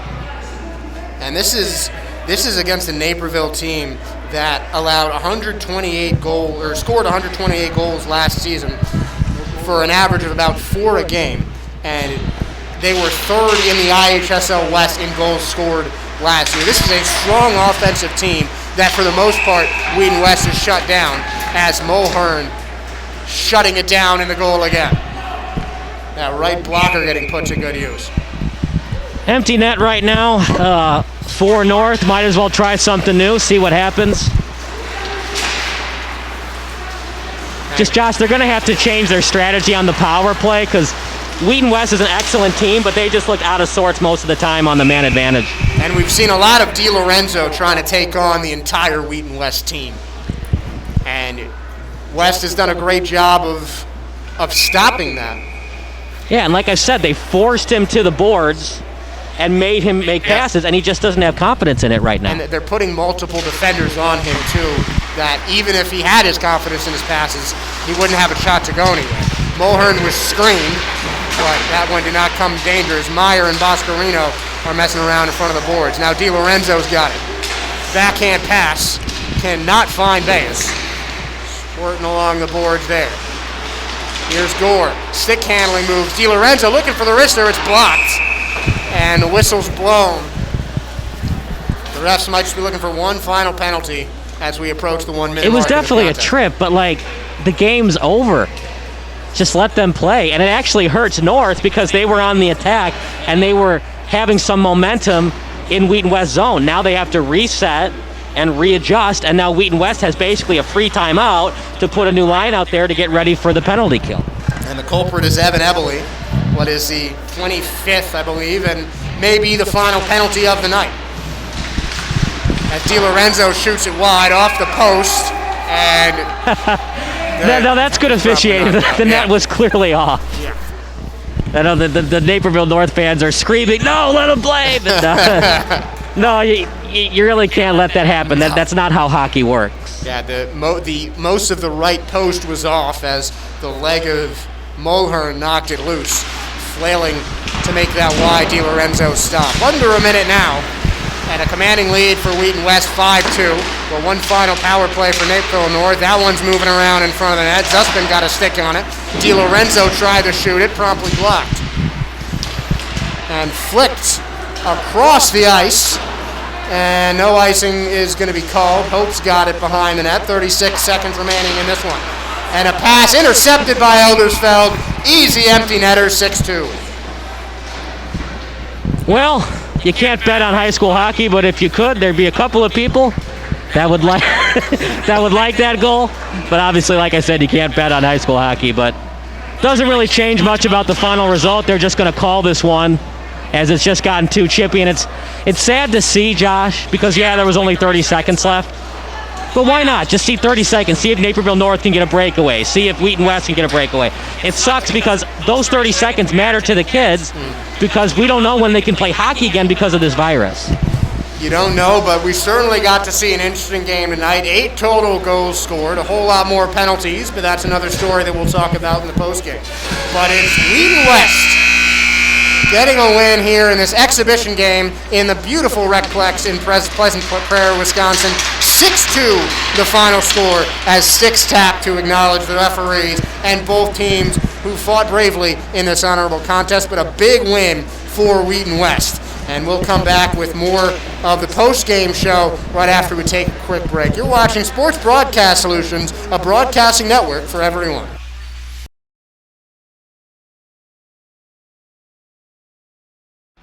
Missing your child's sporting event just plain stinks. But you don't have to worry about that anymore, thanks to Sports Broadcast Solutions. SBS is a live broadcasting network, as well as covering your on-demand needs, recruiting videos, highlight reels, and much, much more. We can broadcast live to any website, and we also post as much on-demand content as you need. For more information about SBS, check out our website at sportsbroadcastsolutions.com. Sports Broadcast Solutions, a broadcasting network for everyone.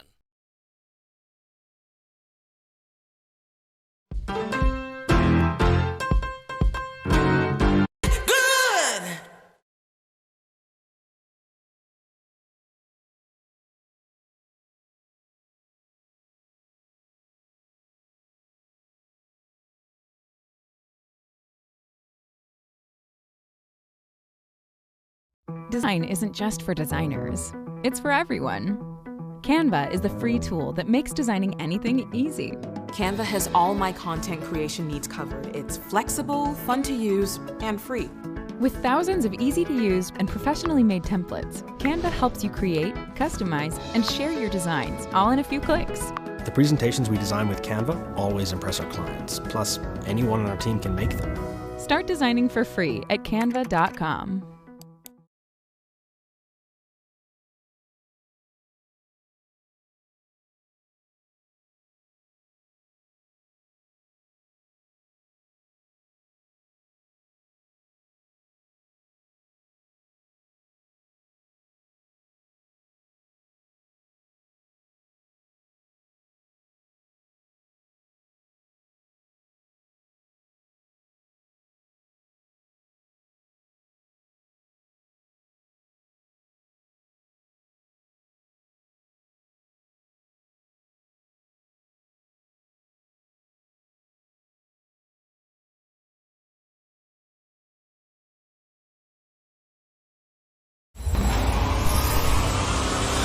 Drive change. Exceed expectations. These are our core values. Combined, they empower us to pursue our mission.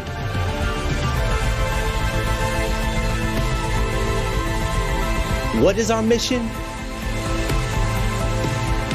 Why do we keep pushing? What will we be remembered for?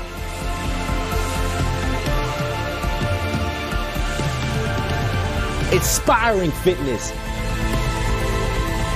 and changing lives.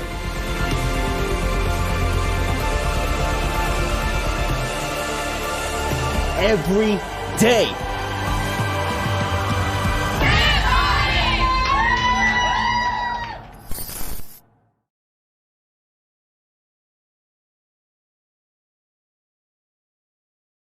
The Jeffrey Michael Delaney Foundation donates instruments and art to youth inpatient drug rehab facilities. We have made 4 major donations to date. Please help us if you can.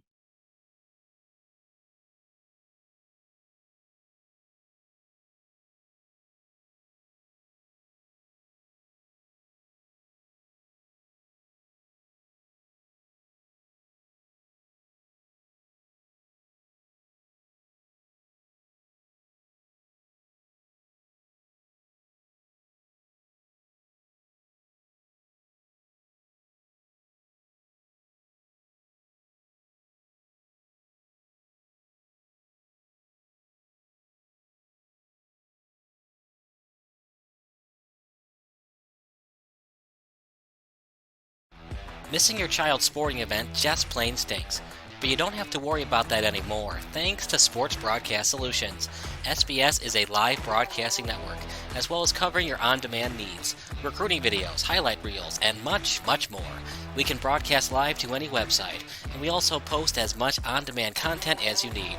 For more information about SBS, check out our website at sportsbroadcastsolutions.com. Sports Broadcast Solutions, a broadcasting network for everyone. We've become a brand here locally that is so much more than just a gym. People know that we are special and unique. And when they walk through the doors, that they see that this is unlike anything else out there. When we have our big transformation challenges and we do our award ceremonies, and seeing the people that come up at the end and just say, I've been a client for a year, this has changed my life. Thank you for what you do. Thank you for opening these locations. It's like I would not be where I am if it wasn't for you and your team. And to me, I think that there is nothing more rewarding in life than hearing that. So if you're thinking about joining the Fit Body Boot Camp team, I'll tell you this. It's going to be one of the most rewarding things you'll ever do in your life. In so many ways, it's going to come through hard work, it'll come through the adversity, and it'll come ultimately when you have those clients telling you thank you. You changed my life.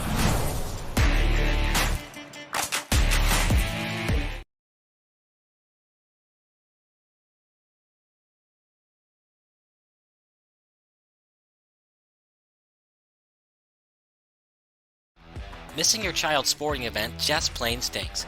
But you don't have to worry about that anymore, thanks to Sports Broadcast Solutions. SBS is a live broadcasting network, as well as covering your on-demand needs, recruiting videos, highlight reels, and much, much more. We can broadcast live to any website, and we also post as much on-demand content as you need. For more information about SBS, check out our website at sportsbroadcastsolutions.com. Sports Broadcast Solutions, a broadcasting network for everyone.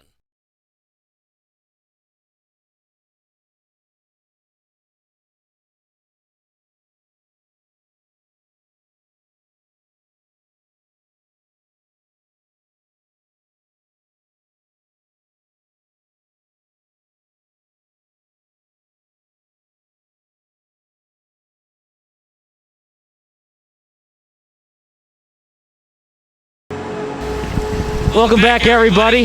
We're Tyler Zussman for Naperville North and Ryan DeVolk for Wheaton West will join us in a couple minutes. But for now, we're going to do 3 stars in the game because of COVID. They're not allowed to come onto the ice, but we'll do our 3 stars really quickly. And 3rd star of the game, we're going to do both teams because Naperville North was in this game for most of it. 3rd star, Tyler Zussman. Now, Zachary Mulhern did not play that puck well on the shorthanded goal, but what an excellent move by Zussman to get the goal and make it 1-0. Yeah, I think you do have to give some credit to that goal to Mulhern making a slight mistake. He did have an outstanding game, but Zussman made a nice move to get himself open, get himself in a position to make that, because those shorthanded goals are not easy, and I think that definitely earns the star of the game representing Naperville North despite their loss. He had a really good one. 6-2 game, so obviously the other 2 stars are going to be for Wheaton West. Who's number 2 and number 1 for you, Mr. Sperber? It's really hard to say the order. I really like the way Ryan DeVolk, who we're going to talk to shortly, like the way he played. I want to give him that 2nd star because he had he had one goal that was at the end that really kind of just ended it. Like any shred of momentum that Naperville North had, that snipe into the top corner certainly quelled it. And defensively, he was so strong all game. I don't think I saw him got beat in his own side of the ice once. Just really great marking his man, smart checks. He didn't get into the penalty box. He just played a really sound game on the defensive side of the puck. And obviously number 1, hard to go against Zima. He scored twice tonight. Yeah, he was pretty quiet except for those goals, but he just knifed his way into open ice. Had that nifty wrist shot that put the Wheaton West up 3-1. And a couple of really just timely goals for him. Got in the right place at the right time and executed well. And Bob brought it up as we were talking during commercial break. Unfortunately, this game became more about the officiating than who scored. And we got Ryan DeVolk, so we'll talk to him in a minute here. But just what has to change for the officiating because it was not good tonight? Yeah, I mean, some of the calls I understood, some of the fighting, it did get a little chippy. But there were some calls that were just unnecessary. They were out of the run of play, not things that you or I really just couldn't catch because we were looking at where the puck was going. Yeah, here's the thing. If it's a trip at the blue line, that's one thing and the puck is there. But if the puck is already at the other blue line and it's a 4-1 game and North is on the attack, do you really want to give North the power play? I guess, but it stops play and it allows Wheaton West to get a line change, especially if they were having trouble getting that line change. So sometimes it's almost better to not call the penalty, especially if it didn't impact the play. Bob would argue with us on that. If it's a penalty, it's a penalty. Well, here's the problem. If you call a penalty in the first period, you got to call a penalty in the 3rd period. What else can you say before we go to break, Josh? I mean, not much to it. Just a lot of penalties, but a lot of great hockey as well. Definitely. Well, we got Ryan DeVolk, so we're going to take a break and get him on the post-game show. You're watching Sports Broadcast Solutions, a broadcasting network for everyone. Missing your child's sporting event just plain stinks. But you don't have to worry about that anymore, thanks to Sports Broadcast Solutions. SBS is a live broadcasting network, as well as covering your on-demand needs, recruiting videos, highlight reels, and much, much more. We can broadcast live to any website, and we also post as much on-demand content as you need. For more information about SBS, check out our website at sportsbroadcastsolutions.com. Sports Broadcast Solutions, a broadcasting network for everyone. Design isn't just for designers. It's for everyone. Canva is the free tool that makes designing anything easy. Canva has all my content creation needs covered. It's flexible, fun to use, and free. With thousands of easy-to-use and professionally made templates, Canva helps you create, customize, and share your designs all in a few clicks. The presentations we design with Canva always impress our clients. Plus, anyone on our team can make them. Start designing for free at canva.com.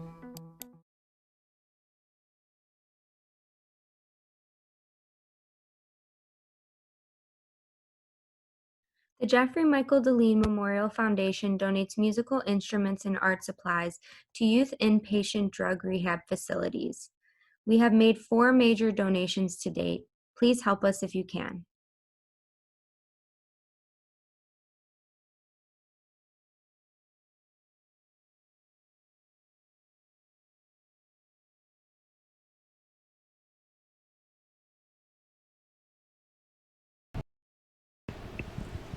Welcome back. We're here at the Recplex in beautiful Pleasant Prairie, Wisconsin, and I'm talking to a junior defenseman, Ryan DeValk, one of our stars of the game. Really a good all-around game, and as we were just talking about, this is the first time you guys have played in about a month. How does it feel to get back on the ice? Oh, it felt great, you know. Not playing for a month, it's rough, so it felt nice to be back. I mean, you get sick and tired hitting your own guys, I guess, and scoring on your own goalie, and you had a nice one at the end there. Naperville had just scored, and you just kind of ended it off. Just kind of take me through that sequence with that last goal. Well, it was a great pass from my teammate Logan, so I got to thank him for that. It was a nice shot, you know, top shelf. Glad to have it, you know, rack up those points. Always love to do that, and defensively as well. It was kind of tough. The referees seemed to be calling penalties left and right, but I mean, what's your mentality when you're playing on the defensive side of the ice? Well, when the refs are just calling stuff left and right, you gotta dial it back. You know, you can't play as tough, and so it sucks, but it's what you have to do when the refs are like that, unfortunately. It is, and it's not going to be every game, and hopefully you'll have more games to come after this. But what can you guys take from your performance this game to kind of help you keep the momentum up as hopefully the season continues in a more timely manner?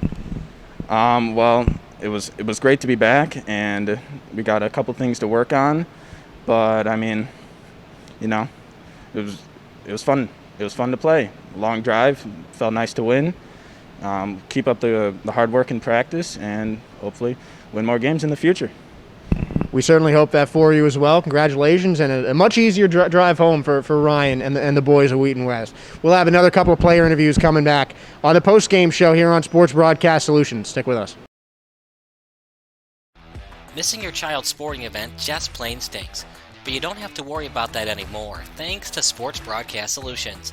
SBS is a live broadcasting network, as well as covering your on-demand needs, recruiting videos, highlight reels, and much, much more.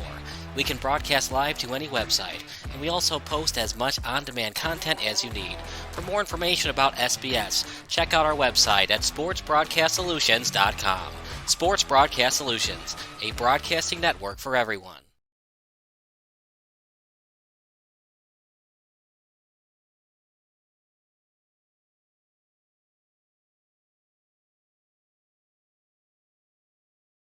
Design isn't just for designers. It's for everyone. Canva is the free tool that makes designing anything easy.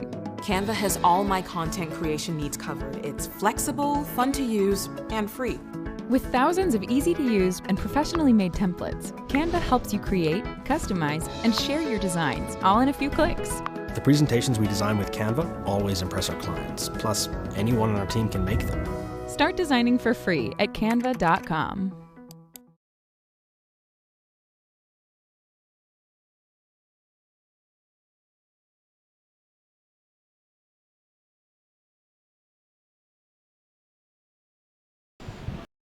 Our second round of interviews here on the Sports Broadcast Solutions post-game show, brought to you by Naperville the FBBC. Twice the workout in half the time.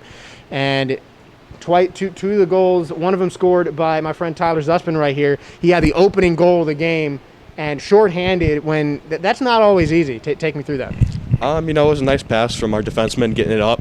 It was really important. We saw the D coming in. I got a little lucky. Puck was kind of in my feet. I was able to kick it up. Just took it right on the goalie. Kind of came out a little bit. That's about it.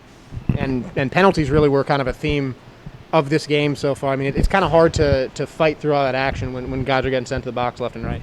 We just got to stay disciplined. It was kind of disappointing. We talked about that, from the first to second and second to the third. So that's something we really got to improve on. But, just keeping our mind in the game because, they were penalties, but we just got to be more disciplined and, be stronger. Well, what's the way that you guys can kind of change that in practice? Is it something? Is it something like in the way you skate? Like how do you fix that and increase your discipline? I think it's just mental preparation before the game. We got to really get focused, get into it, and once you're on the ice, you got to let your emotions go. You got to let the past be the past and keep it that way. Definitely a good mindset to have, and especially now when the past is a lot of missed games, a lot of missed opportunities to play. How good did it feel to just be on the ice tonight? It was awesome to be on the ice tonight. We haven't had a game in a long time. A lot of games have been canceled this year. So really it's, exciting any kind of chance we can get. It's great to be here, even if the score wasn't what we hoped. It can't always be, but I still think a solid game. Are there any, what are the positives you can take from a game like this? I think our goalie really bailed us out a lot there. Without him, 10, 11, who knows how many goals they would have scored because we played shorthanded a lot of that game. And I guess the other takeaway is, our offense has been struggling a lot of games, but I felt like we were able to get some good quality chances. We were able to get some guys in front of the net, and even though we couldn't put it home, we had a lot more chances, and I feel like we really could, have put a couple more in the net.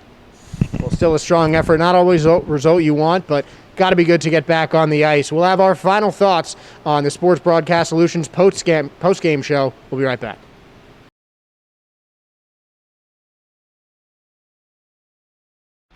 Missing your child's sporting event just plain stinks.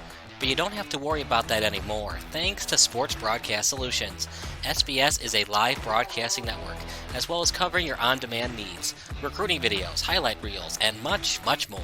We can broadcast live to any website, and we also post as much on-demand content as you need. For more information about SBS, check out our website at sportsbroadcastsolutions.com.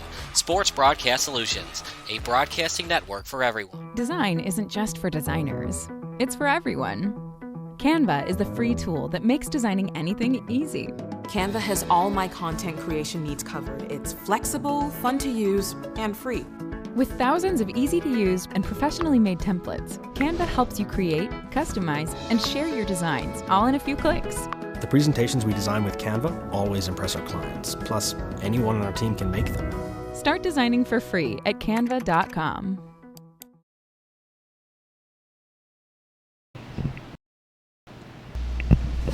Hey everybody, we appreciate you. What happened? Oh, welcome back to the post-game show. My videographer committed a boo-boo, but that's all right. I committed my fair share of boo-boos tonight. At least I hope not, but maybe I did. Anyways, Kyle Smith alongside with Josh Berber and Josh. 6-2 final score. My prediction was 2-1 Wheaton West. I got the prediction right. Just Wheaton West came out with an onslaught of goals. Yeah, I think if we combined our scores, we might have been a little bit closer, but. You don't always expect 6 goals in hockey, but a lot of chances for both teams. Goalies played great. It was just some all-around solid games, but the penalties really chipped into this a little bit. Yeah, it's a shame because the penalties are becoming the story of this game, and some of these penalties, were they penalties, were they not? You could make the argument, but just why call it so many times? It was ruining the flow of the game, especially these kids have driven so far to come to here to play, and having that many penalties, we almost saw an ejection, we almost saw a fan ejection. If it's a playoff game like Blackhawk Cup, you can understand, but this is an exhibition game. It didn't have to get to that point. Yeah, there were a lot of penalties that I think should have been called, and you're right. I think it did pull away the focus of some of the kids. We had a 2-goal performance from Jake Zima, some outstanding saves from both goalies. They really stood on their head tonight, and the scoreboard really didn't reflect how strong the goalkeeping was. Some good defending, just all around, especially for two teams that haven't played a lot.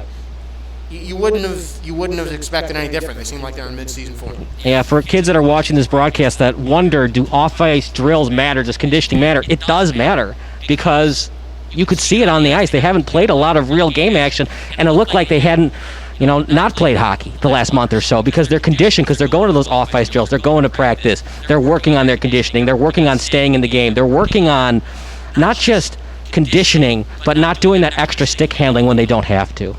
Yeah, and it certainly showed. I mean, in a lot of games when you have the long absences, you'll see cramps, you'll see little minor injuries because you haven't been conditioning or haven't been playing as hard as normally do. We didn't see any of that. No player got carted off the ice. No player came off the ice with some kind of injury, coming up limp from a move or something like that. It was a clean game in terms of injuries, and you got to give a lot of credit to players and coaches for keeping their conditioning up during this difficult time.